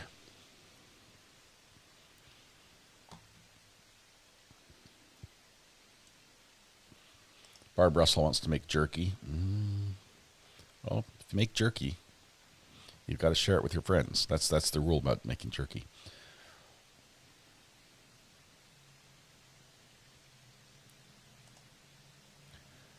I do like Sam's Club jerky. They have some good brands there. When I was a teenager, probably, I don't know, 14 years old in school, there was a neighbor kid. His name was Bill Tanner, and his dad, I really thought his dad was a mountain man. Like he wore like deerskin clothes, like Daniel Boone, and hunted deer with a homemade bow and a knife he chiseled out of flint. Okay, and he made jerky, and his son would bring jerky and sell it at school. He had like a backpack full of jerky. He would sell it out of Ziploc bags. You know, we didn't have, back in the day, there weren't problems with like contamination of food or food handlers permits or anything. So we would all just buy jerky out of his backpack. And I forget what it cost. I think it was something like 50 cents a slice or something. And it was a big slice of jerky. Think like a beef stick slice. Not like a Slim Jim. This would be like a trial sample. It was good jerky, and he had like the peppered, and he had a couple different flavors. He made bank. I think he like probably paid for college that year selling his dad's beef jerky. It was good stuff. There was another kid, same year, whose dad was not a mountain man. Instead, he went to the store and he bought a candy called tear jerkers. Yeah, you know candy's bad when they call it a tear jerker. Right? Your Honor, with the court's permission, I'd like to mark this transcript. I think he made more money selling these candies that are terrible. And counsel, I just would like to remind you that I have been told that some folks are having a hard time hearing. So to the extent you can sit right up close to that mic. I know you're sort of soft-spoken by nature, it seems like. So if you could keep your voice up, that would be helpful. Yes, Your Honor. Thank you. How is that? It's like a warhead. It's basically. I'm sorry, what was that? All right. So the transcript is now States Exhibit 29 for identification. It's like a hardened version of sulfuric acid that you put in your mouth. It's terrible. It just dissolves your face. Sir, can you just take a look at that and confirm? We were just talking about whether you'd seen a transcript of the video interview. Does that appear to be the transcript you were referring to? Yes. I just indicated, I wanted to ask you some questions about He had deer, elk, and beef. the details of this conversation with Mr. Levesque. On page 33, line 25. Both would work. Is that the area where your question is about line 18, 19? And can you just read that to the jury?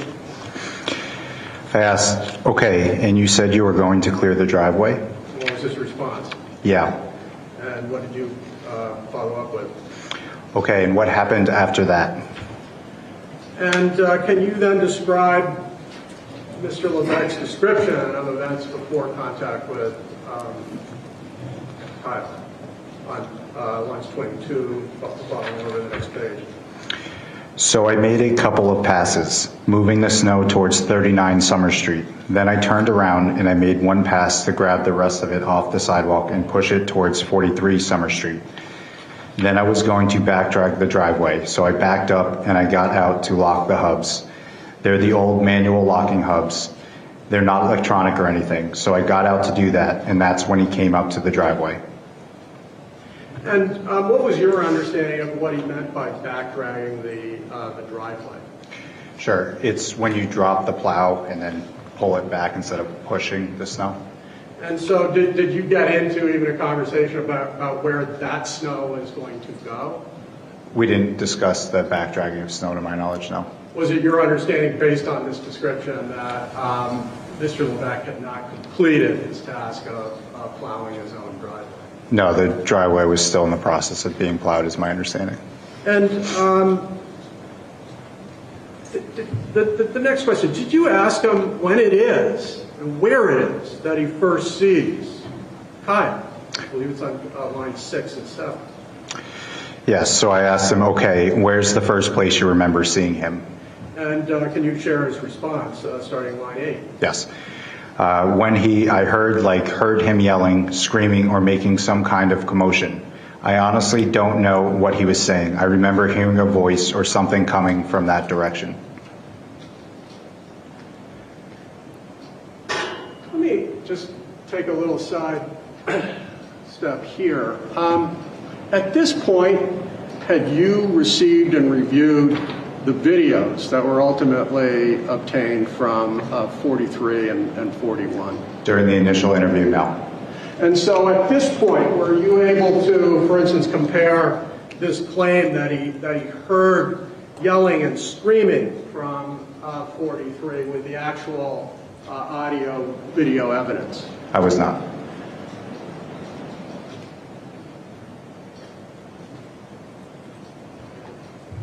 And then did you follow up to try and get a better sense of where it is he first saw Kyle in the following question, which I believe is at line 12? Yes, so I asked him, okay, when you say that direction, which, and he responded from 43 Summer Street. And did you ask more specifically where at 43 Summer Street? Yes, so I asked him, like the corner of the house, the garage, and he responded, the driveway. And your response? So I asked him, the driveway? Okay, so you look, I'm assuming you look over because you hear the noise. And what's his answer?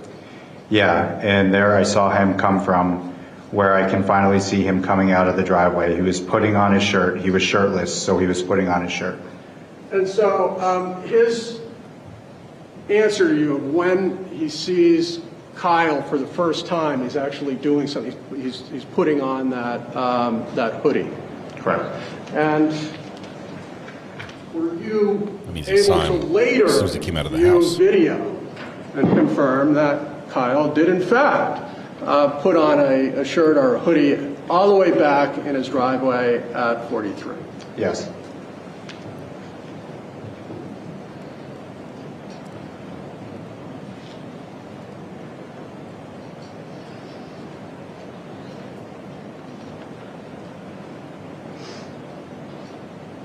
And so now from here, did you get into questions about his actual appearance? You said you've established that his first time he notices Kyle, he hears something over there, and he actually sees him coming out of the driveway. I want to turn your attention to page 35. Did you try and get an understanding of what Jason claimed he saw in terms of Kyle's actions? And so I'm going to direct your attention to 35, line 6. Yes, so I asked him, okay, so he was putting on a hoodie at that point. Describe, I guess, he's yelling at you. Okay. And just before that, by the way, was he able to, even from that distance, give any kind of detail about the nature of the shirt that he was putting on? And this is line 1 at 35. Yeah, he described it as either green or camo hoodie.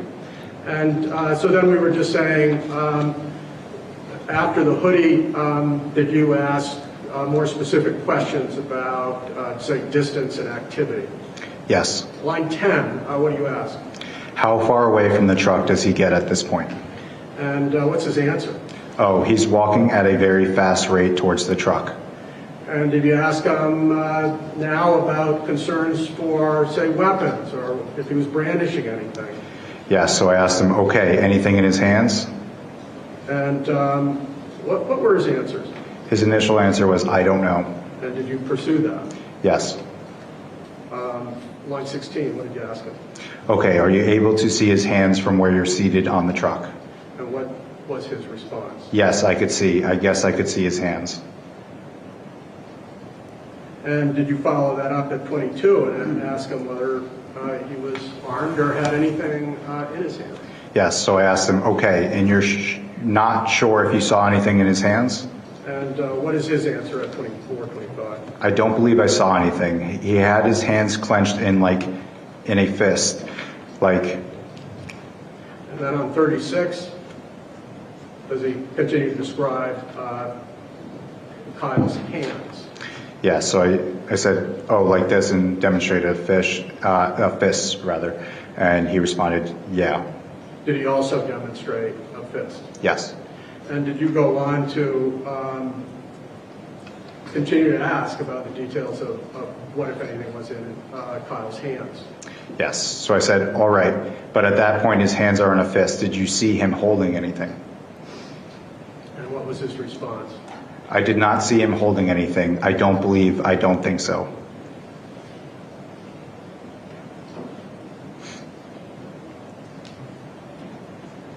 Is it your, I don't know if technique is the right question, but where somebody you're interviewing makes a statement or series of questions, do you tend to kind of loop back towards it? Do you revisit the same questions at a later time in the interview?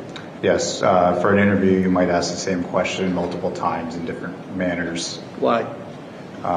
One, to check consistency. Two, sometimes further on in the conversation they might recall something that they did not recall at the time, but mostly to check consistency.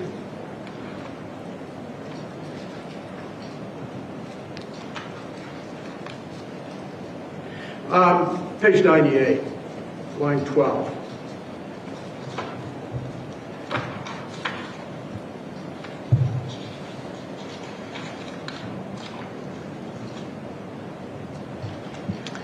Is that an example of you revisiting whether he had a weapon? Yes. And what was your question? Had you seen him with any weapon or anything at any point during any of this exchange or in the past? And his answer is 15, 16. I don't know. I don't believe so. No, I don't believe so.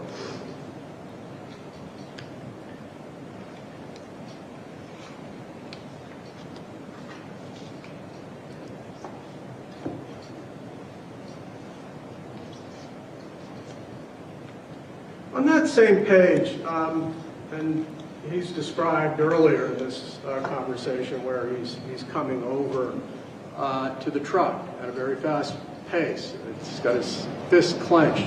Did you ask him here about his daughter at same page,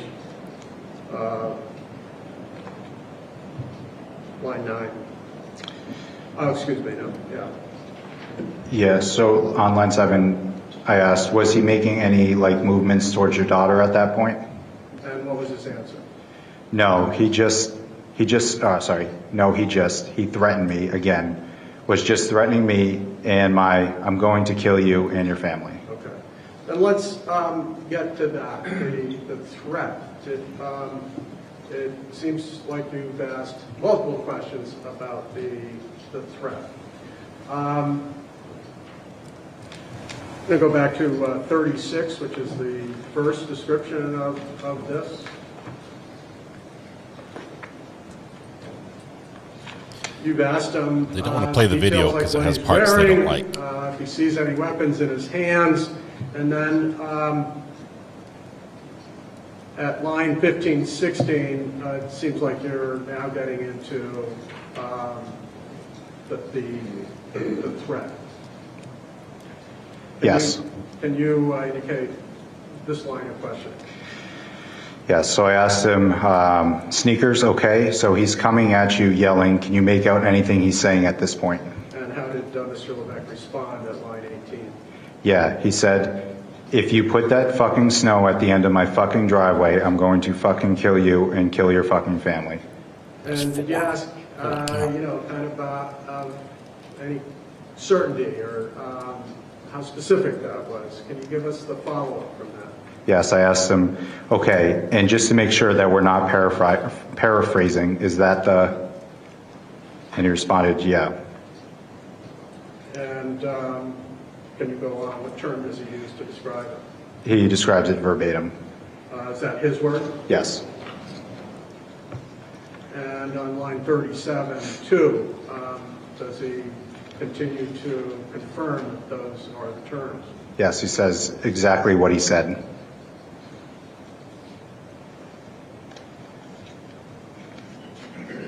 Did, at any point, I mean, you revisited the question about the threat.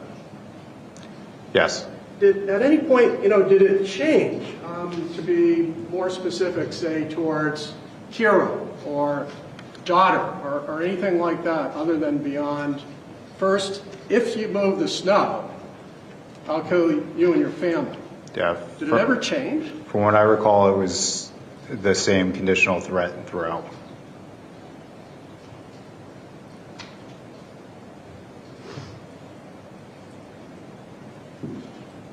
And you described him, or you asked about the process of coming over, what he could see, what he heard. Can you describe then what he claimed about the actual encounter itself, where that occurred, how close that happened? Page 40, line 10, 11.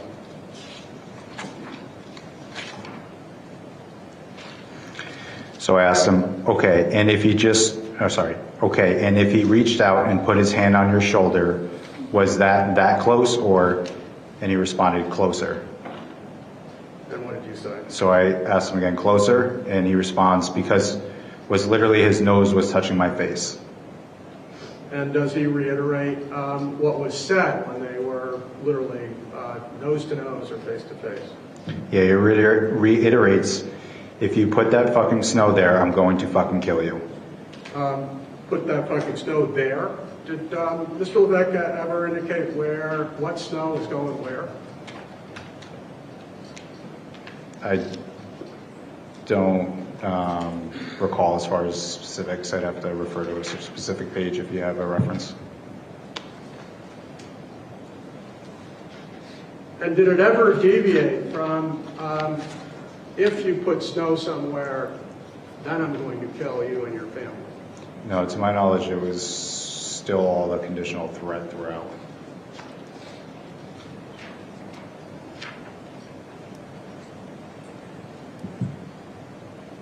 So he described to you a face-to-face, a nose-to-nose encounter combined with a threat. Did he describe what happened after the nose-to-nose encounter? Where did Kyle go? What did he do? Yeah, so after they exchanged words, or that rather that Kyle made the threat, that he started to walk away. He was out of the truck. It's a pickup truck with a plow. And then I want to direct your attention to page 45, line 12. Well, let's start at 10. That's Mr. Levesque's answer. Your question is at 7. Can you share your question? Yeah, so I asked, all right, so he starts walking away, you said, and how far away did he get from you at that point? What's his answer? Well, my truck was parked. If this was my driveway right here, my truck's parked here, and he had made it to like the front of the house, and that's when he stopped and turned around and came back. And did he describe on page 46 how he claimed Mr. Violet, how Kyle appeared when he turned around and started coming back, 46 line 10? Yes. He said he's still very agitated. He's got his fist. He's very animated in how he's yelling. And just, he's going to fucking kill me and my family for moving snow, I guess.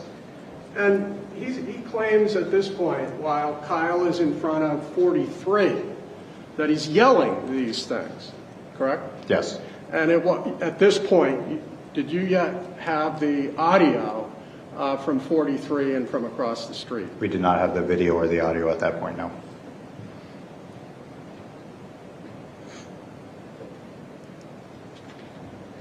And did he describe to you on page 48 then what he did in response to Kyle walking back towards the house? This is 48, line 9. Yes.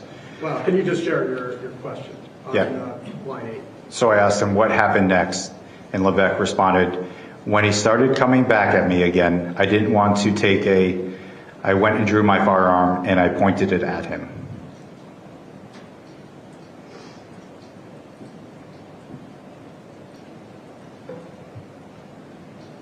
What does he claim happened after he brandished, that is, to take out and pointed his weapon at Kyle? That Kyle continued towards him.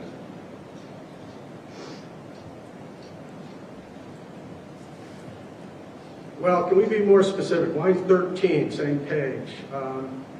How does he describe Kyle coming at him after Mr. Levesque drew the weapon? Yeah. And at that point, that's when he came at me. He was coming back at me like he was ready to go. And did you kind of follow up on that? Actually, why don't you share with us your next question on 16? Okay. So I said, okay, so let's kind of dissect that a little bit. And he responded, yeah. And then I asked him, so as far as he was coming at you, ready to go, help me understand what you mean by that. And what did he say? Like before, he kind of was, his hand was in a fist. Now he was coming at me like he was going to attack me. And have you responded to that? I responded, okay. And did he continue to speak of this? Yes. And he said, or he was going to take the gun. I don't know what he was going to do, but he was coming at me. He was ready to go. And this is his claim after he takes the gun out and points it at Kyle. Correct. And again, did you have the video to compare his words to the images captured on 4 different videos? Not at that time.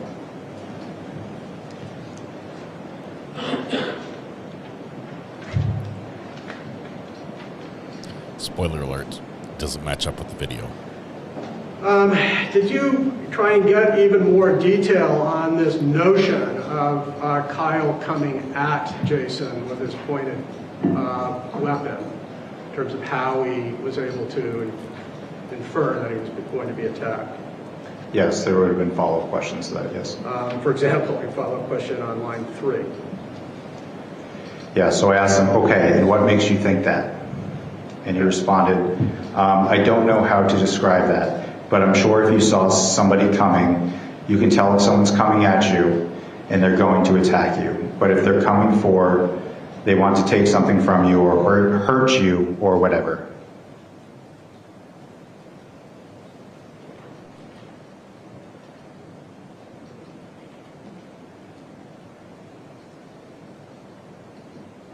And did you have, again, did you revisit, did you confirm whether or not Mr. Levesque actually had the firearm out and pointed when Kyle is supposed to be coming at him to attack him? Yes. It's that page, again, 49, I believe you asked a question at 14. Yes, so I said, okay, was the gun out at that point when he was, and Levesque responds, yes. When he started coming back at me again, that's when I drew the gun. And did you ask more details about how far away he got or how far away he was when the gun came out? Yeah, so I asked, okay, how far away was he when the gun first came out? And Levesque responded, probably about 10 feet. And you? So I said, 10 feet? Okay, and did you see his hands at that point? What was his answer? Yes, they were clenched and I asked, they were still in fists? And he responds, fists. Yeah, right. There's no weapon there. And just to clarify, did you continue to really make clear that this is when he has the gun pointed? In your follow-up question, did you ask, well, where was anything about the gun? Yeah, so I asked, to be perfectly clear, I was getting some more information. I asked him where the firearm was prior to this, where he drew the firearm from, if it was in a holster, where it was on his body. And what did he say? He said that, that he was in his waistband, in a holster, yes. Okay. And did you use the term, and again, this is at line 3, page 50, prior to this description, these claims about what Kyle was doing? Yeah. So I asked, and where was the firearm prior to this? And what was his answer? And he responds, in my waist. And, just getting back to asking about Kyle's hands, at any point at this point, this is not the nose-to-nose, but where Kyle turns, does he claim that Kyle had a weapon or anything in his hands that could cause lethal injury? At no point did he indicate that he had a weapon on him, no. And his claim was that Kyle didn't stop, but rather came at him. Yeah, that he continued to advance on him, yes. In fact, you get into a little bit more detail about this on page 53. You asked a question at line 2. Can you share that? And then you pointed at him, and he responds, yep. And I asked, and what does he do when he sees that? And what are you referring to, pointed it at him? The firearm. Any question about that? Reviewing the prior page. For instance, 52 of line 18. Yeah, so at 18 I said, so you pulled out the gun with the right hand, and when it comes out of the holster, where is it going from there? And he responds, in my hand like this, and he gestures with arms stretched out in front of him, imitating pointing the gun. Got it. And so we were... This is on video. It happened on video. About what Kyle does when he sees the firearm. Can you share Mr. Levesque's claim at line 6, page 53? Yes. That's when I guess the best way to describe it, it looked like a rage. Like he was, that really infuriated, like he was angry. He was coming at me and he was going to hurt me and take the gun, whatever, maybe. And did you have some questions about that claim? Yes, so I said, okay, what makes you, like I need you to be as detailed and descriptive as you can.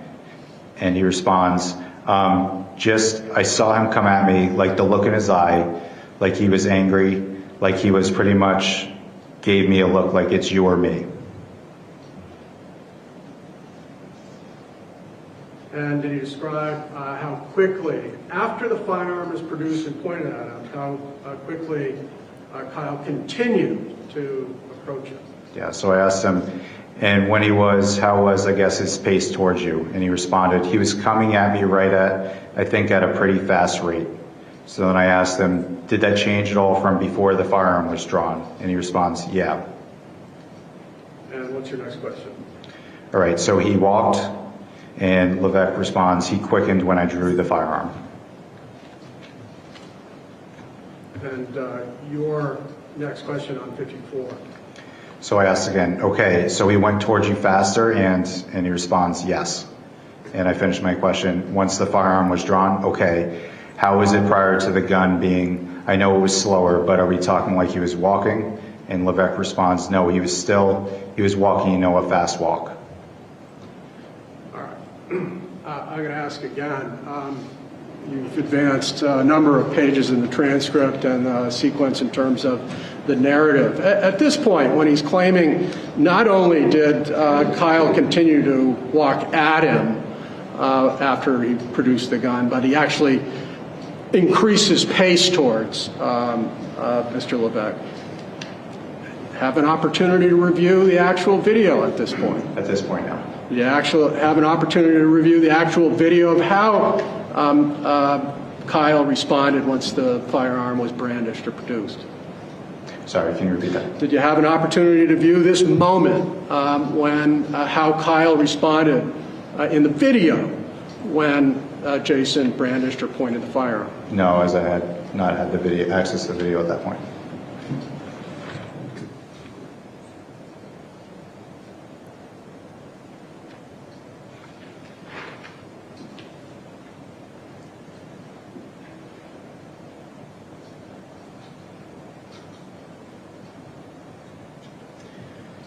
Does Mr. Levesque explain to you what happened as a result of Kyle continuing to advance towards him in a rage and rapidly closing the distance? He does. What does he claim? And as soon as I saw that look in his eye, I knew I had to protect my family, and I pulled the trigger. So then I asked him, okay, do you remember how many times the trigger got pulled? And he responds, yeah, 6 times. And what do you ask? Okay, so you fully emptied the clip at that point? And he nods in affirmative. And then he says, so the first one that I first shot, it hit him. He turned around and he walked away. And he turned back and he came at me again.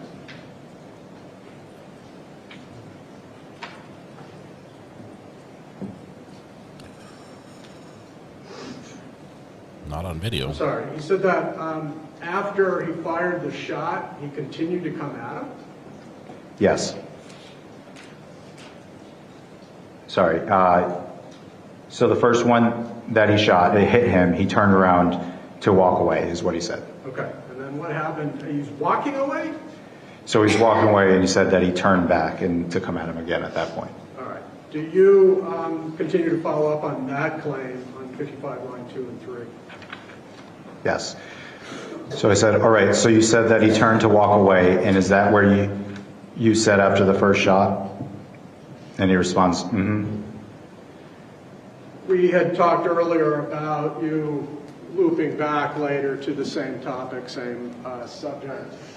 Did you do that concerning this moment after the shot was fired? Yes, later on I did, yes. I direct your attention then to page 105, line 17.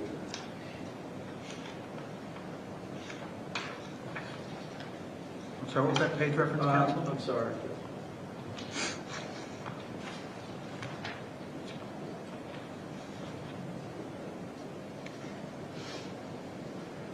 Just confirming his actions prior to the actual shot. This is 105, Your Honor. Thank you. And Detective Garson, I'm going to direct your attention to 105, line 15 through 16. Yes, so Detective Flathers asked, what was his reaction to you pulling out the gun? And Mr. Levesque responded, that's when he got angry, like he got really angry, or like more aggressive, or I don't know what word I'd ought to use, but you'd think he was not happy, like he wanted to come, he was going to get, hurt me or take the gun or something like that. And then at 106, line 2, does he continue to make this claim? Or actually, is Detective Flathers continue to ask questions? Yeah, so Detective Flathers asked, so you're taking out the gun didn't make him stop where he was? What is his claim? Levesque responded, right. I think I forgot to do with some basic housekeeping. You just mentioned Detective Flathers. Can you tell us when Detective Flathers came into this interview? So he was in the first part of the interview, some of the last part of the interview he had stepped out. Okay. And can you just identify Detective Flathers for the record and for the jury? Yeah, Detective Flathers is one of my coworkers. He works for the Rochester Police Department, and he has been working for the police department before I got hired on there, so it's at least over 10 years.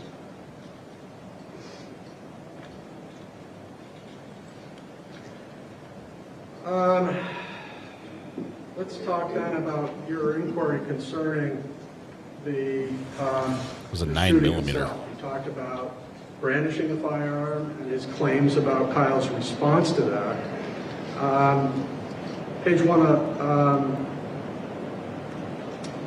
Page 55.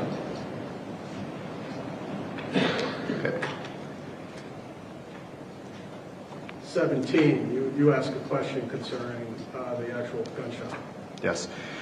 Okay, and he's coming towards you, so 5 feet or less, the first shot goes off. Do you know where roughly on his body, though, it hit? What's his claim? No. In fact, you continue to press that.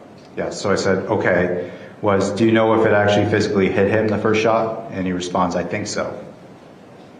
And is this an area that you revisited later in your interview? Yes. I'm going to direct your attention to page 111, 1 through 2. What was your question? Was it your intention to stop him, to kill him, something else, like? What's his claim? Just stop him. And do you follow up on that? Yes. So I asked to stop him. Okay. Did any of that change during the next series of shots that went off? How do you answer that? No, the first one didn't. I think it affected him he heard the shot, but it didn't stop him. I'm sorry. So his claim at this point for how Kyle reacted after being shot in the head was it didn't seem to affect him. He indicated that the first shot didn't stop him, yes. He didn't describe him going down to the ground. No. And this was in response to your question about what was your intent, to stop him or kill him? Yes.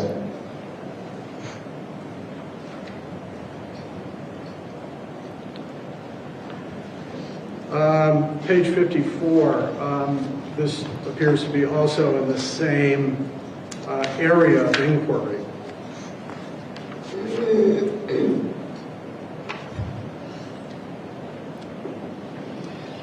I'm going to direct your attention to 54 lines 21 through 23.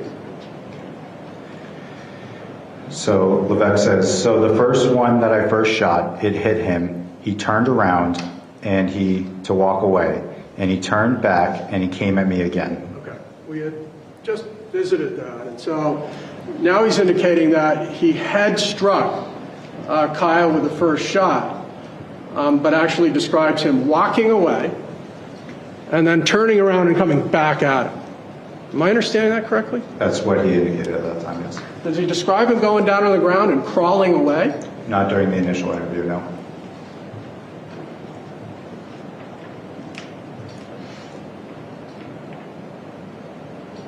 You indicated that you had asked him about the distance that he shot him the first shot. You recall how far away he claimed it was? This is 55, 9 and 10. Yes. So Levesque says, the first shot was a pretty close distance. I would say maybe 5 feet or less. And do you remember whether Mr. Levesque claimed that he actually closed the distance or whether he stayed put and it was Kyle who closed the distance to supposedly 5 feet? Yes. So I asked him, and you were still standing at this point. You hadn't gotten back down or anything, I'm assuming, right? Yes. You're still on your feet? And you respond, yeah. And I asked, okay, and he's coming towards you, so 5 feet or less. The first shot goes off. Do you know where roughly on his body that would hit? And he responds, no. If he says, yes, I remember, he shouldn't be reading from the record to refresh his At recollection. 55 line 21, you asked, do you know if it actually physically hit him, that first shot? Do you recall his response at 23? He says, I think so. And did you follow up on that? Yes, I asked him what makes him think that. And how does he describe his basis for thinking, he might have hit him at 25? So he responds from the way he moved, like you could tell something hit him. It's cut off. Maybe it didn't, maybe it was just the... Can you back up to line 1? Yes. And reread that on page 56. Did we give you a bad copy? Yeah, it looks like some of it was cut off. I'm going to approach this witness, Your Honor. Please. Please do. Please approach. How pervasive is that? That's pretty good. I'm going to show you is a better copy and ask Your Honor, and for the record, this is 56 continuing on to line 1. Yes. Thank you. Hopefully no markings on that. So you could tell maybe something hit him. He flinched, or maybe it didn't. Maybe it was just the noise. Like he reacted to it, I guess would be the best way to describe it.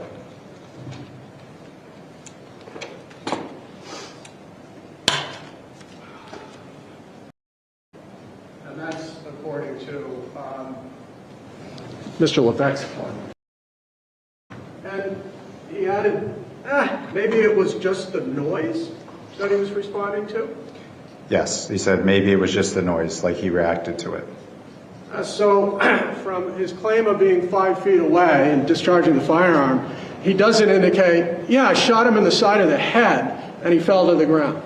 That's not what he indicated at that time, no. He flinched as though he might be reacting to noise. Yes.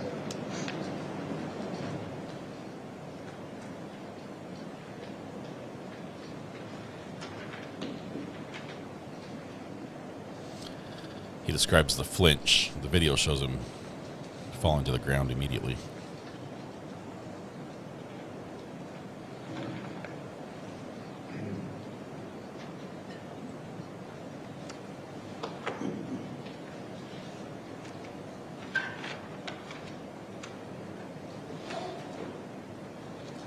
And did you follow up on that on 56, line 5 and 6? Yes, I asked, did you hear him make any sounds or say anything? And he responds, I don't know if I heard him say anything. I mean, the gunshot did just go off kind of loud, but I did see him react as in either it was the noise or something had hit him, or it surprised him. But he was definitely a reaction from it. Okay, so he doesn't change that initial claim that it was maybe he was hit. He actually commits to it. It provides a little bit more detail. That maybe Kyle was surprised by the sound of the gun. Yes.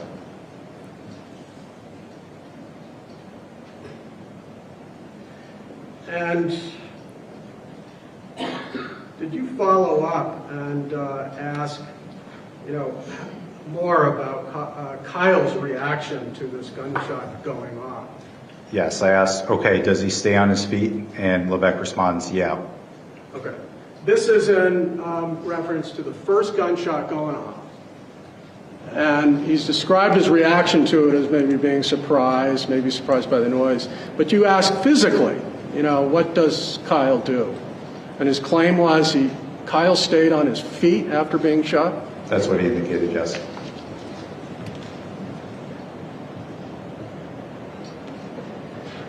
And does he describe what Kyle did after staying on his feet somehow? Yes, so I said when the first shot goes off and you said he turned, which way did he turn? And Levesque asked, so you mean like counterclockwise or clockwise? And I clarified saying, like which direction was he turning? So Levesque says, so then he turned, he was still heading for me, he started going back towards his house. And did you get more specific? So initially, he claims he's actually continuing to head towards Jason Levesque. Yes. But then he turns to his house. Did you ask for more details on that? I did. What did he say? So I said, and how many steps did he make before he turned around a second time?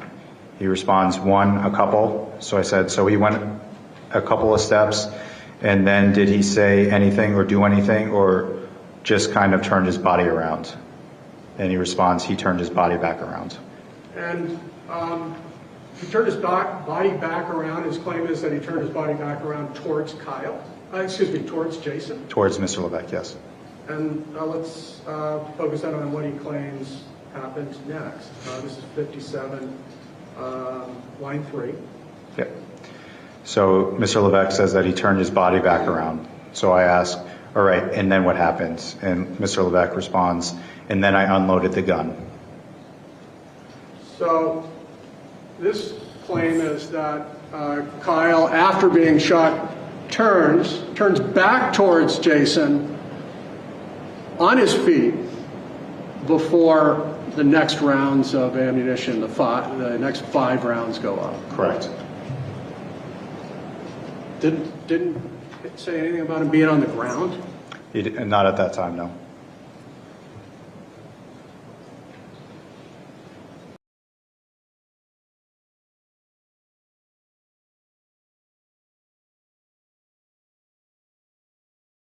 This is continuation of 57. Yes. So I say, and how far away was he when those next 5 shots went off? And Mr. Levesque responds, a couple of feet. So I asked to clarify, and just to be clear, I want to make sure, what's a couple of feet? Mr. Levesque says, I would say 3 feet, 5 feet. And then I ask, all right, so he was about 3 or 5 feet away, and Mr. Levesque responds, yeah. Okay. From that distance, standing in front of him, did you ask anything about the injuries or the shots connecting in any way? Yeah, so I asked, and do you know if any of those shots connected? And he responds, I'm guessing, while nodding his head in affirmative, just due to the fact that he ended up like how he was holding himself, and he started walking back towards his house like holding him like he had been hit. That after taking the 5 additional rounds, Jason Levesque describes him holding himself and walking back to his home? Correct.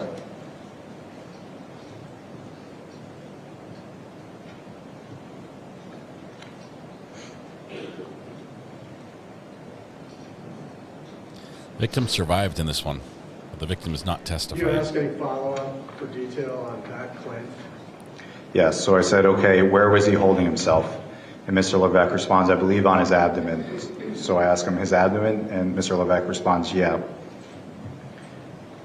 Is this the kind of detail you were referring to at the outset of our conversation when you said Mr. Levesque seemed responsive to your questions?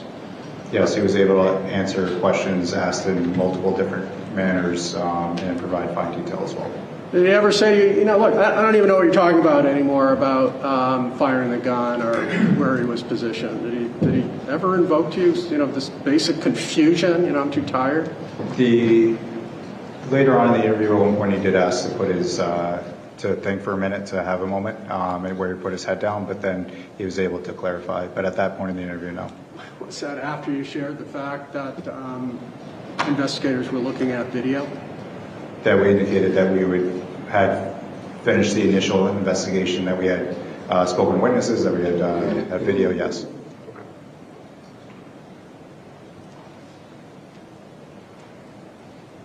And in fact, during that time too, we asked basically for me to reiterate what he had previously had said at that point.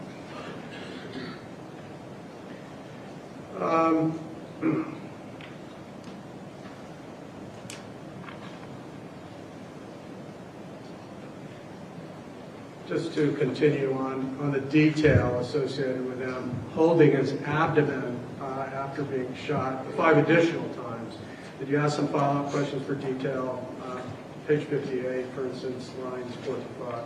Yes, I asked him if he saw any blood or anything at that point, and he responded that he didn't.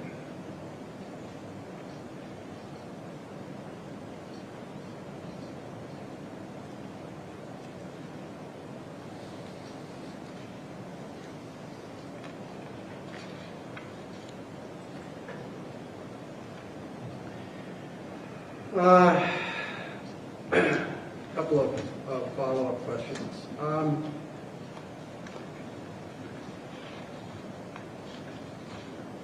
You said that Mr. Levesque consented to the sharing video, giving you access. I just want to clarify this concept of consent. If you could share with us, really what are the 2 main avenues available to law enforcement to obtain physical evidence? Sure. Typically, whenever law enforcement is trying to get evidence, as the counsel had mentioned, there's typically 2 manners. The first one being consent.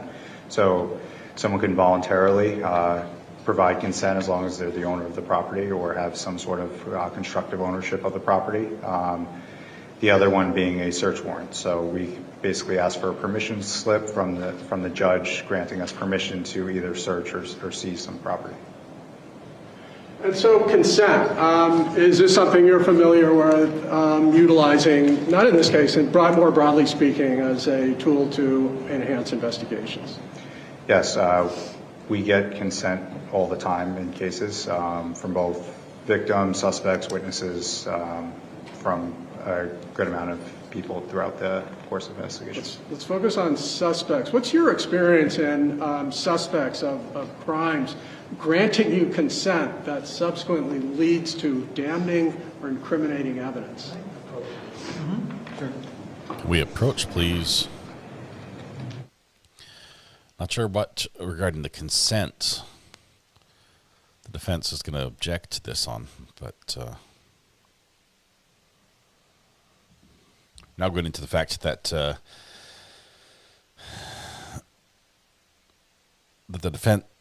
the witness heard all this testimony and then gets the video, and so now he's going to get to match up the two and say, "Hang on, I got two different stories." And the video we tend to believe because we can see it. It's not evidence that you had time to create. This isn't AI.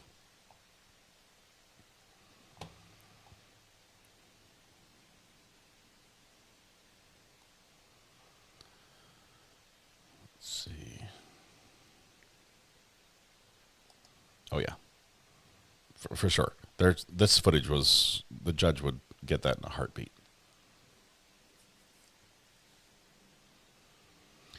So did he say that, "I'm not sure if I want to give it to you," and they went and got a warrant instead?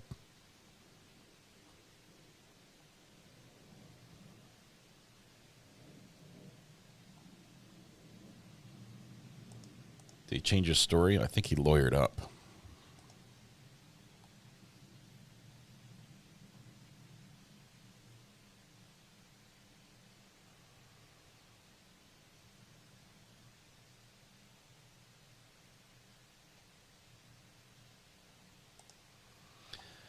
It's always hard for the victim in a crime to testify.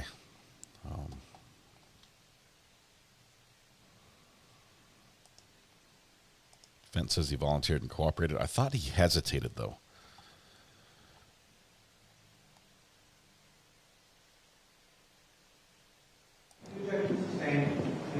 Ivan, I was sure that was like a high school yearbook photo that you were using as a profile picture.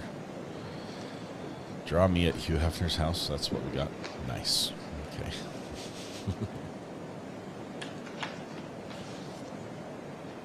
Did you have a conversation with the defendant, Mr. Levesque, about what he did after the shots were fired?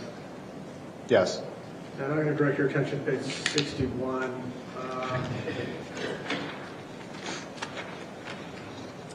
And I think your question is line 4. So I asked him, "What did you do at that point?" And he responds, "I got back in the truck." And did you follow up for more detail? Yes. And Mr. Levesque goes, "And I took the clip out of the gun and put the gun up on the dashboard and sat there and thought what would be the best thing to do or safest thing to do before any of you guys got there. I knew you were coming, and I pulled the truck into the driveway so I was out of the road. And I had tried the phone to call 911, but then I heard the sirens coming, so you guys were already on your way." And did you ask him about any conversations he may have had with his daughter? Yes. So I said, "Okay, did you talk to your daughter at all within the truck?" And Mr. Levesque responded in the affirmative. And then I further clarified, "What was the conversation you had with her?" And Mr. Levesque said, "I said, Kira, I'm sorry. I said, I'm sorry. That shouldn't have happened in front of you." And she said, "It's okay. You're protecting me, I know." And did he make any admissions about asking Kira whether he should run or not? Any details about a conversation where Kira was giving him advice not to run? No, I didn't indicate that. No, not during our interview. We had talked a little bit about how he appeared and his sharing that he was quite fatigued when he first came down to the police station. Did you follow up, or did he make any statements concerning how that may have impacted his judgment back at the scene? And I want to direct your attention, I guess, first to page 75.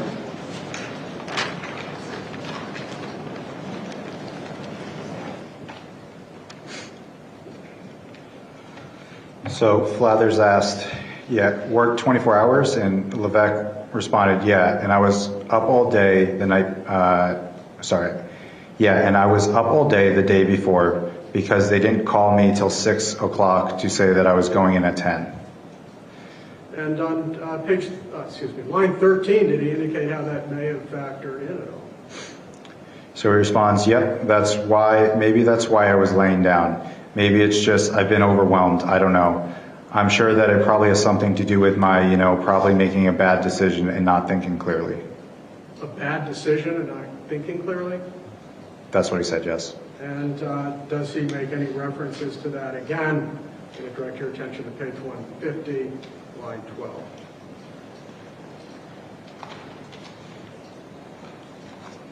YouTube says I'm sending data too fast to YouTube. I'm not sure why it's buffering, but it says I'm sending more than a second worth of data every second.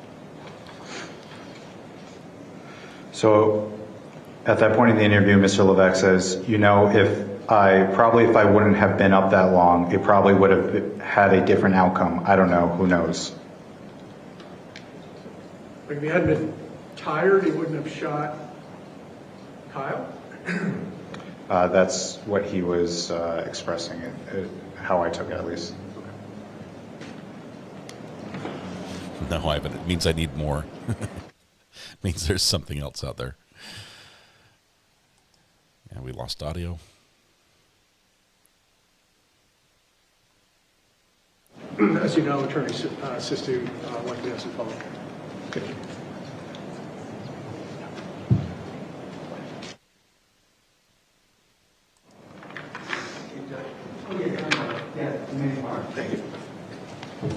you. Good morning. Good morning.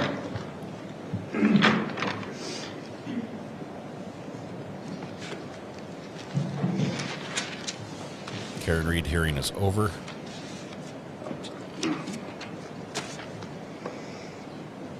Let me go through some preliminary stuff with you too, because the jury heard that this entire interaction with Jason was video recorded, correct? So while Jason was in the room, yes, it would be recorded on my body cam, correct? Right, and that means that you have a video recording of the interaction at the Rochester Police Department that would be full and complete, correct? Of when I was interacting with Jason, correct? Correct. And that video recording would also show the jury what Jason looked like that night, right? It would. And that video recording would more perfectly explain what he looked like rather than your answer to some questions, right? Video would show more accurately someone's description than my words, but I could also articulate as far as what he was wearing or what he looked like because I was there. Yeah, what he was wearing and what he looked like. How about what his face looked like and how he looked as far as being alert and physically fit? How about that? If you had specific questions about that, I could try and recall as far as what your questions were, yes. But we actually have video of how he looked, right? Correct. We actually have video of him and how he was affected by being up for over 40 hours, correct? There's video, yes. Okay. And there's video of him literally laying down, trying to rest, right? There's video, yes, of him resting. There's video of him telling you that he's feeling hot, right? Correct. There's video of him being helped by you so he could sit down, right? When we're first walking into the interview room, yes, he was escorted into the room, yes. Right. And you didn't want him to stumble or fall, right? Correct. I do not want him to stumble or fall. Right. And he's complaining about being hot, right? At one point he was complaining about being hot, yes. About being exhausted. Yes. About being overwhelmed. Yes.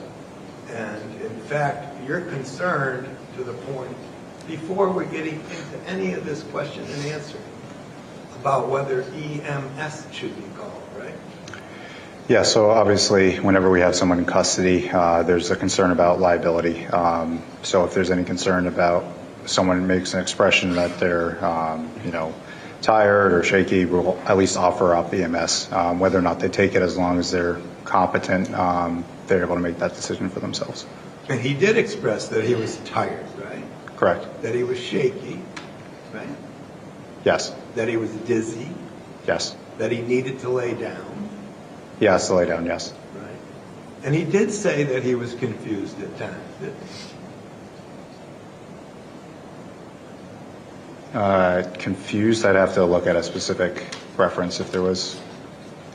He may not have gotten things right. He told you that. Later on in the interview, yes, he expressed that he may have not gotten things right the first time once he was confronted on some of the other information we had, yes. And you were very understanding on that video, weren't you, Detective?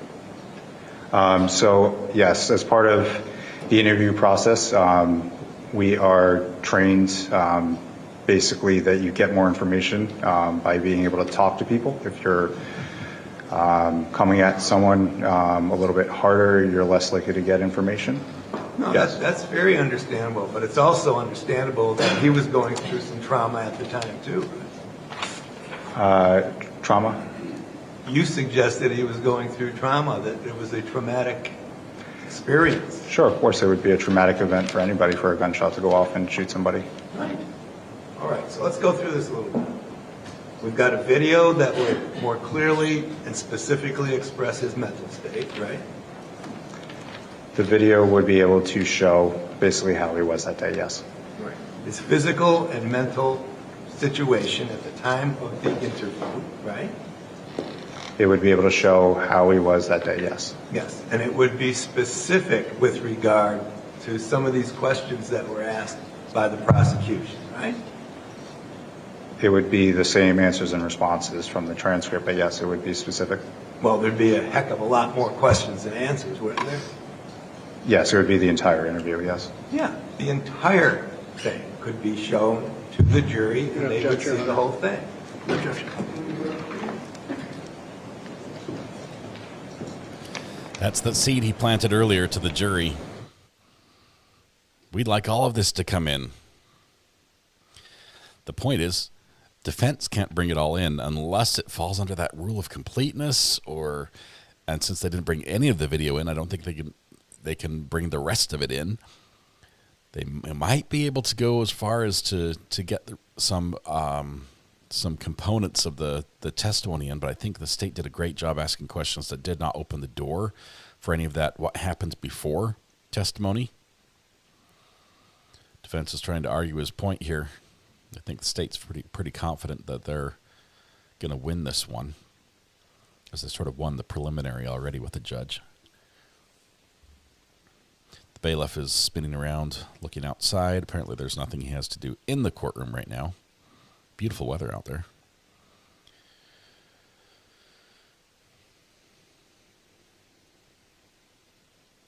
Yeah, he's trying to let the jury know that they're hiding something for sure. There are some things that are left out because they're not relevant. There's some things that are left out because they're not admissible. Now, there's some things that are left out because it's a trial strategy. If you want to bring it in, this is one of the ways that the state can force the defendant to take the stand. If you want to bring it in, you have to take the stand and talk about it. Oh, they can talk about everything that happened in that interview room if he takes the stand. But he can't sit there on the, and say I'm exercising my right to remain silent, but I want my video of me explaining the story the way I told it played in court. You can't have both sides.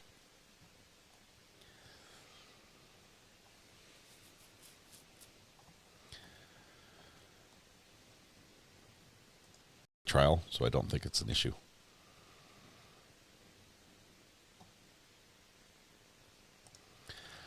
Myron says, I think he will take the stand.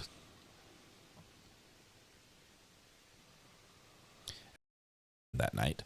And he's also going to have to explain why he lied to the police. And he'll probably have to come up with a story that sounds something like, I was exhausted. I mean, I don't even recall that interview. It was like I was sleepwalking. I was in a daze.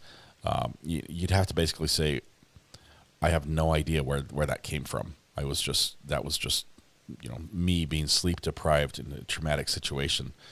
It was part dream and part reality. But here's what really happened, and then tell us a story. And then when he tells the story, it's going to have to match the video, right? Because we have the video already.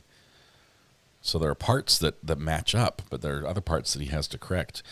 And the toughest part is going to be, that bang, bang, bang, bang, bang, bang. How do you account for that?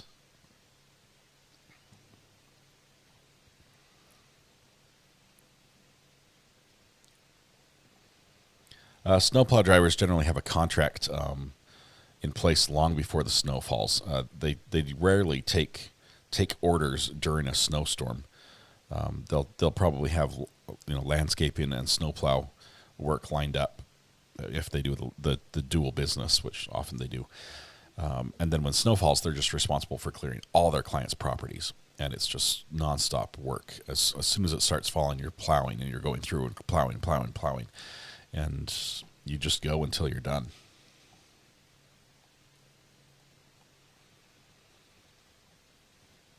The pickup, we talked a little bit about the pickup. It was an older style pickup that had manual locking hubs. He probably, because he is a private plow, was not plowing on the street. They don't let private plows just plow the street, and you wouldn't want to because there's liability reasons. But he did want to clear out the property in front of his house, where his cars would park and where he would be. So he probably normally plows with four-wheel drive hubs locked, but those with their hubs locked, it really reduces mobility. Even though you've got more traction, it's harder to turn, and you would unlock them to drive home. Then he comes home and locks the hubs, especially when he's plowing. If he's going to reverse plow, where he drags the plow, you put it down and you drag, and you're building up snow around your front tires. So he probably wants as much traction as he can get to do that.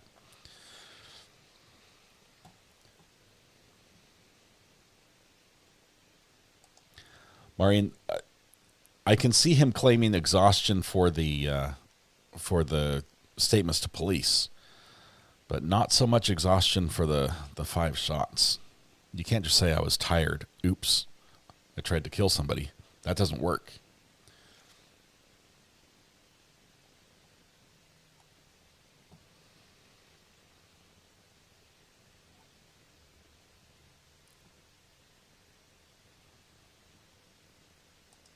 He hadn't actually put any snow on the neighbor's driveway. What if he wasn't going to? This would all be for nothing. The way the prosecution sort of got this testimony out, or is telling the story, he had done everything but that final push of snow, where he's dragging snow out of his driveway, and then he's going to push it. He's already pushed it to the, as you're looking from his house, he's already pushed it to the left, and now he's done a push to the right, a couple, and now he's dragging more out. The left's already full. He's probably going to push it down the street, which would be into the house next door, Kyle's house. And that's apparently what had happened before. Welcome back from the Karen Reed trial, those who are popping in. We haven't watched that one yet, but I heard it was same old as far as the judge was concerned.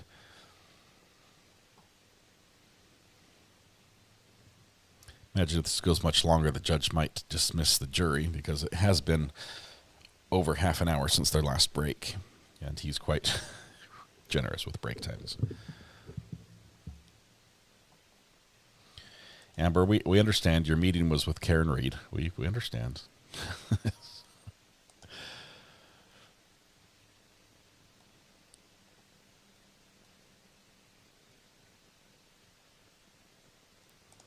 It was 62 in Utah yesterday. It's 30 today and snowing. I saw there's widespread power outages all around the Wasatch Front over there in Utah.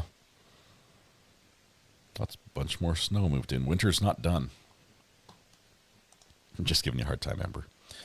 I know you have real work. It's awesome. As long as it doesn't conflict with us and what we're doing.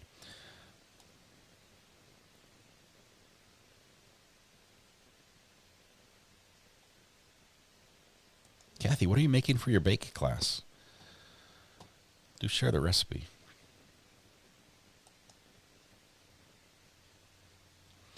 Do you think a convicted felon has a greater propensity to use a firearm?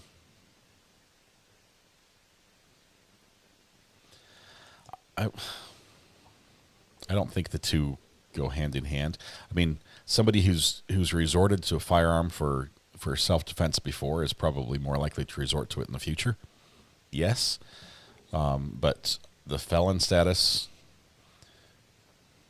I think you would need more information. It would be case by case.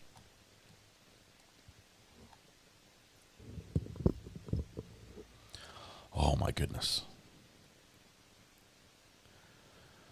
The coated pecans, like the white chocolate or the chocolate ones. Josh, those pecans are fantastic. I literally had to hide them in the closet for myself so we wouldn't eat them all. They're so good.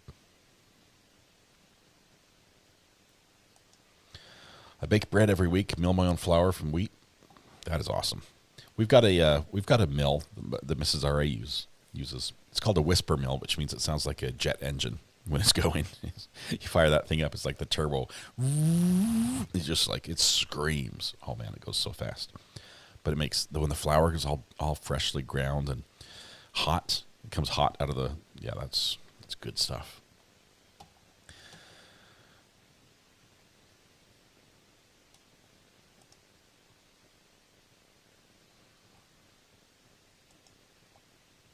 This is a long, long sidebar. Let me see if I can pay attention to see who's doing most of the talking.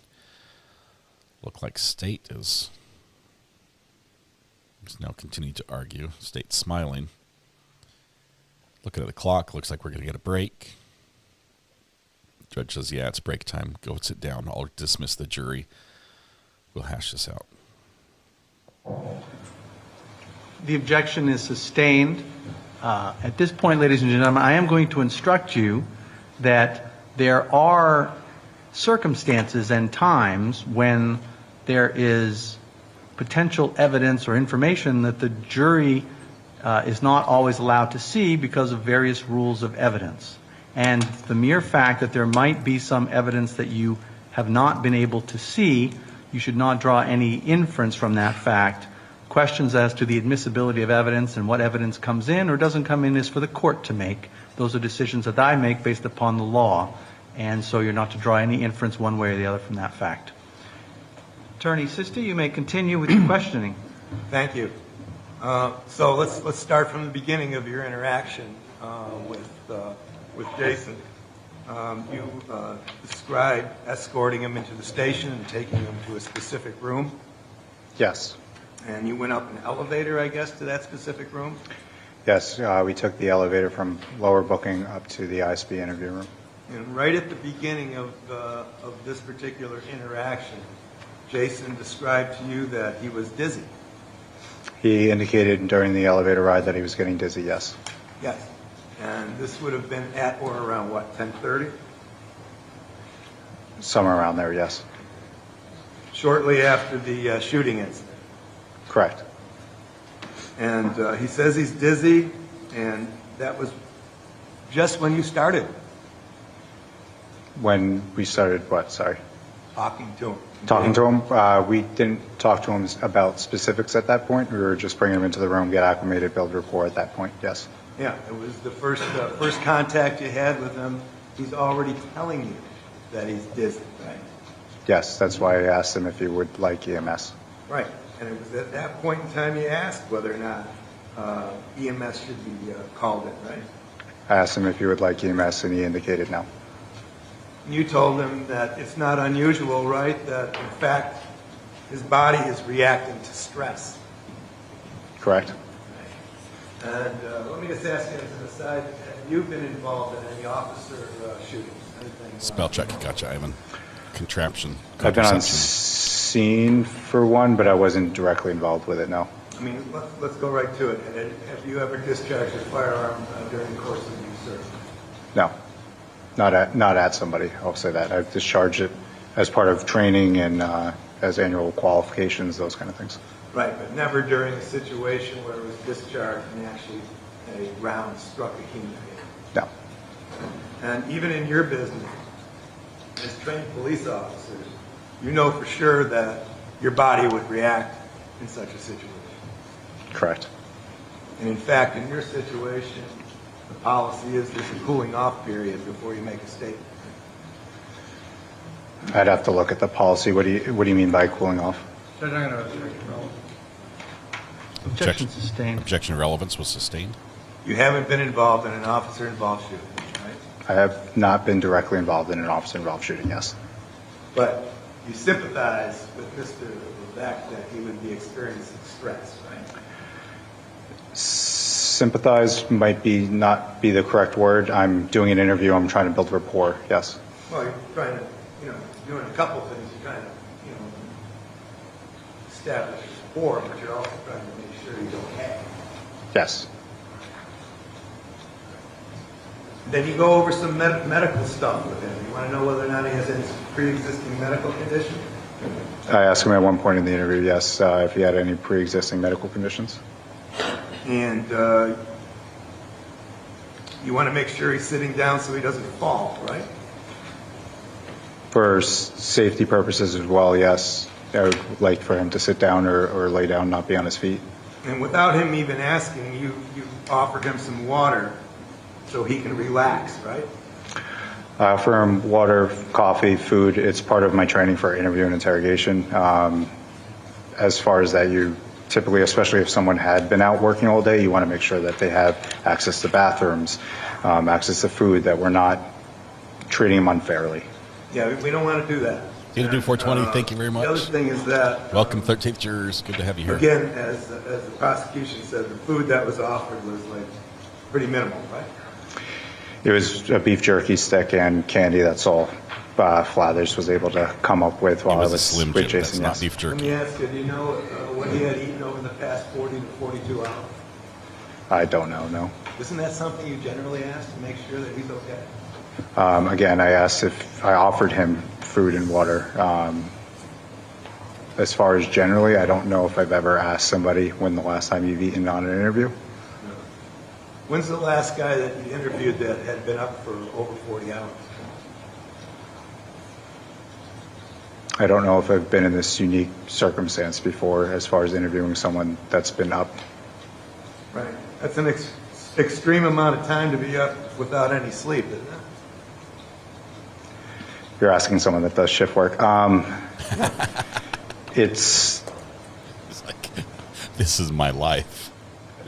As far as answering questions, I mean, I think everyone in the room has at one point in time stayed up all night and either had college courses or tests or final exams or kids. It was my understanding based on his responses and how he interacted that day that he was able to articulate himself. And that would be something that was, again, something that would have been on the video. Correct.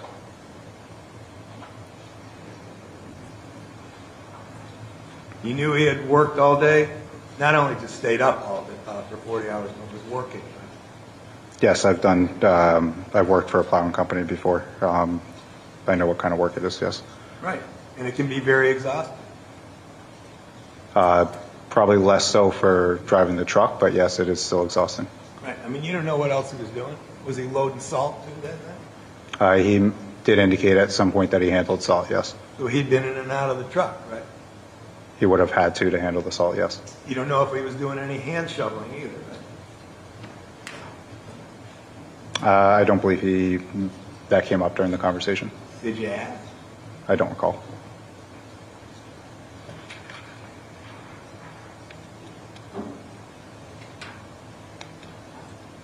At one point you said, if you feel like you need EMS, or if you just want water, Levesque says that would probably be good, right? Is there a page in line that you're referencing? It's page 9, lines 3 through 6. Defense wants to bring in, through this witness, some of the other things. Yes, he responds, that would probably be good, yeah. And then you take his handcuffs off so he can eat and drink, right? Yes, I say, I'm going to have you stand up, take the cuffs off for you so you can eat and drink, still feel good, not like you're going to pass out, right? And he says, no, I'm still wobbling. Correct. So at the point he sits down in the interrogation room and the cuffs come off, he's wobbling. Is what he's saying, yes. Yeah. I mean, he's expressing to you his physical condition. Correct. And you said, I'll have you sit down after just because I don't want you to fall. Correct. And he says, I appreciate that. Right. And you respond, yeah, no, it's traumatic, I'm sure. So you can have a seat. And if you want to take your hoodie off, right? Correct. If that makes you more comfortable if you're hot, right? Yes. And then he asked permission to take it off. Correct. And that's when you notice some blood on his hand? Yes. Do you ever figure out where that blood came from? I asked him about it. He never clearly indicated where it came from, no. Right. In fact, he was kind of mystified by it as well, right? That's what he expressed, yes. So he doesn't even know where the blood, and it was on was it his left hand? Correct. He doesn't even know at that point in time, while he's sitting there with noticeable bleeding, where the blood would have even come from, right? Yes, and to be clear, it was very minimal blood. Right. You noticed it.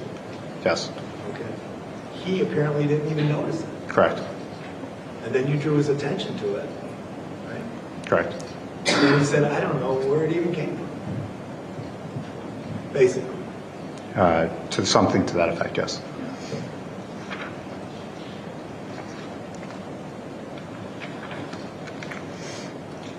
Now, you want to give him some time to compose himself, right? Correct. And this is where you start building the rapport with him, right? Yes. Congratulations, that's awesome. Love But Brandon. right out of the Love gate, 13th jurors. Y'all are amazing. direct your attention where it's nice. Where he says, my name is Jason. Correct. And you introduce yourself as Jake. Yes. And Jacob. Then basically he says, nice to meet you, Jake. Wish it was under different circumstances, right? Correct. I'm going to object to continuing. It's just hearsay. Can we approach? Defense is going to try to get as much of this in as they can. Under the rule of completeness is their strongest argument here. But the rule of completeness states that you have to allow in the other part, even if it's hearsay, even if it's unadmissible under the hearsay rule, you have to allow that the second part in if it clarifies or explains something that the state brought in. And the state was very, very selective. And I'm not sure there's anything that would be clarified by defense getting to read his explanation of, of whatever in here. I think the state did a masterful job in presenting this, but we'll see if the judge allows it in.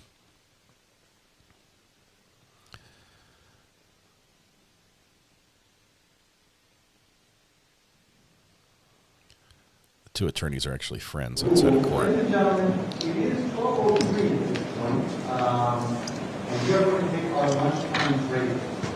It's lunchtime. And so we're going to stop. We're going to take an hour lunch. We're back at 1:03 or thereabouts following lunch. Thank you, folks. All rise for the jury. It is in the transcript. The state can introduce it because it's a statement against interest by an opposing party. But defense can't bring it in because that would be hearsay. And it doesn't meet the hearsay exception. So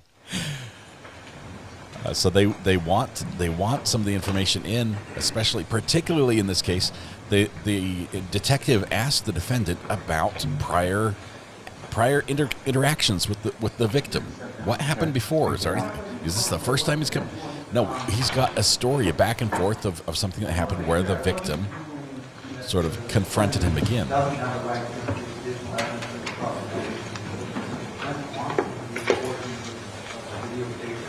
That thinks are favorable, and our purpose of cross-examination of this witness.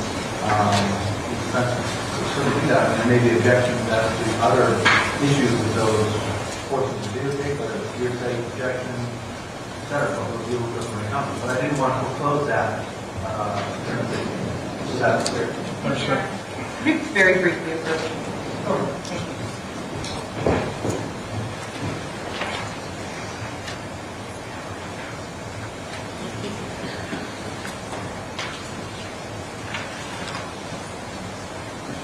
One more issue they need to hammer out before lunch.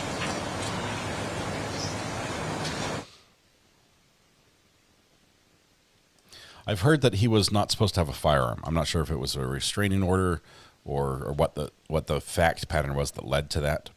Prior domestic, I've heard a couple things alleged. I haven't seen the documents myself, but it's my understanding that the defendant was not supposed to have a firearm. But this case does not take that into account in that manner. Okay, he's semi using a Jake brake out on our All right, street. thank you, folks. You may be. Thank you. Go to lunch. He says, "Go to lunch, everyone." They're not addressing that. First of all, he's not charged with felon in possession of a firearm that I'm aware. That's not one of the charges, or something similar. They're just looking at this as was it legal use of deadly force, and that is just the interaction and how it occurred, not necessarily the standing of each individual as it relates to the law and the firearm that was used to defend themselves. So that's separate. It might be he was not allowed to use one. If that was really the case, I think it would be charged with that.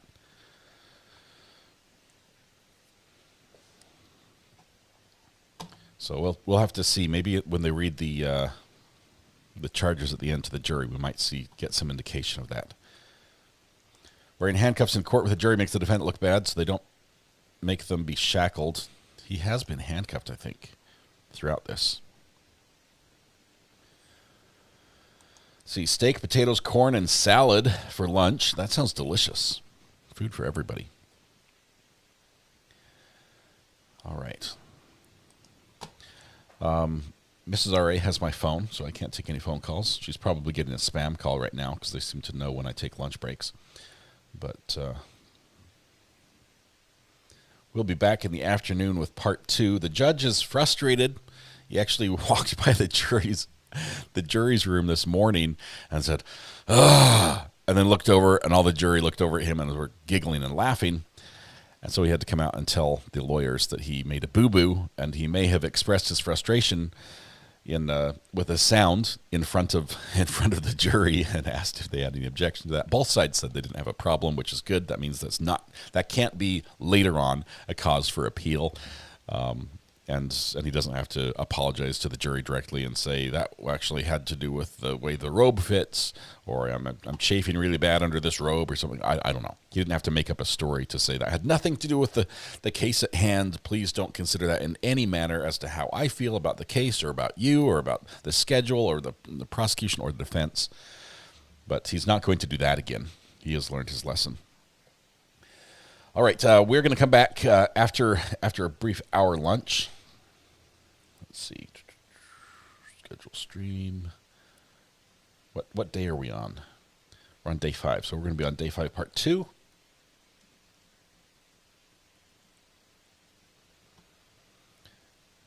And we'll be back. Let's see, it's 12. We're going to be back at 1. And just now made the new placeholder. That's a 52-minute lunch. Yes, I'm cheating you out of a couple minutes, but a couple of you started eating early. I see you. Don't think I can't see you. There we go. We'll probably be back a couple minutes early as well. And I need to make the portal. Just one more second. We'll portal to our after lunch live stream. All right, now we're set up. Okay, anything else we need to talk about? Judge Dad, are you doing anything crucially important that we need to see right now before we go to lunch? Let me weigh in with him, see if he's doing anything. Go down the hall, get your court date, and then you'll come back across the hall where you'll be interviewed. Counsel, where your office is where? My office is in Novi, Your Honor. I'm usually coming from Howell. I'd like either you or your client to be here together or at your office together, okay? Yes, Your Honor. Normally I have, and I unfortunately put this in the the book for the wrong Tuesday. I thought it was for next Tuesday, so I apologize to the court. That's why he's wearing a golf We shirt. have been there 3 times already. We'll have a sentence date. When do you want to do this, Lisa? Let's set it a date other than the 1st. How about the 8th? Yep, April 8th. Do you want to do a little later, Mr. Barker? Her voice is Court's indulgence for just a second, Your Honor. Sure. April 8th will be fine, and whatever is good for the court. You want to do it at 8:30? Can you get here in that time? I won't look very good, but I could. I'll make it 9:30 for you, okay? That would be fine, 9:30. Your Honor. So you go down the hall. Let me see if I can find what Josh just sent us. We might watch this before we go on break. I've got to find a specific. He didn't give me a timestamp, so I'm just sort of winging it here. Scroll.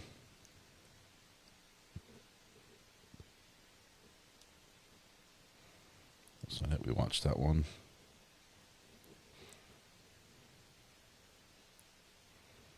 It's going to be a quick pre-lunch treat for y'all.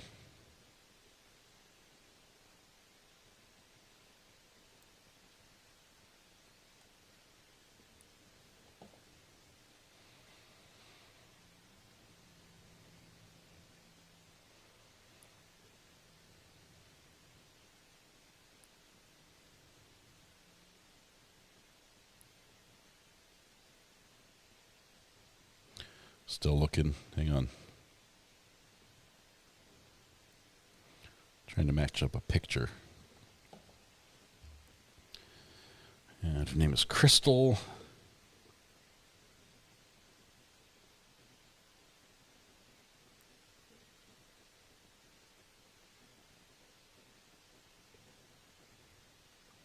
Did it just happen today, Josh? I'm on today's live stream. I'm not seeing it yet.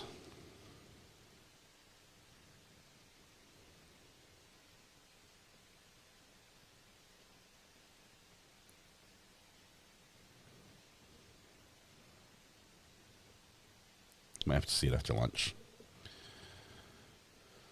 I tried, Josh. I really tried. Let's see.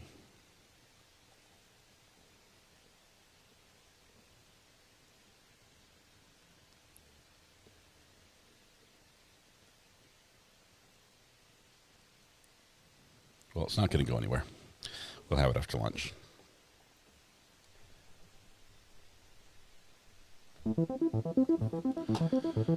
All right. Is there a timestamp, Josh?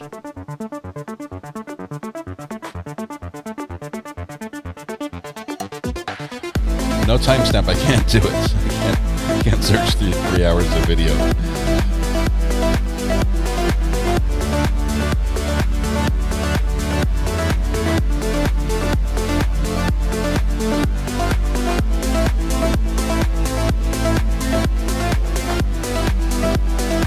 Been through the whole video, I can't find it. Oh, wait, it's at the very beginning. Do you guys want to watch it? It's the very beginning. People have already left. It's their fault. It's their fault for leaving. We'll watch it after lunch. How about that? After lunch. I need to find the beginning, though. Tonight, when you go home, please hug the people you love. Smile at someone, make their day just a little bit better. And please stay safe till we go live. After lunch, we're portaling to our after lunch stream. We'll be back. We'll have Crystal's appearance for y'all. You guys have a great lunch. We'll see you in a little bit. Bye-bye. Thank you, sir. You're my new best friend.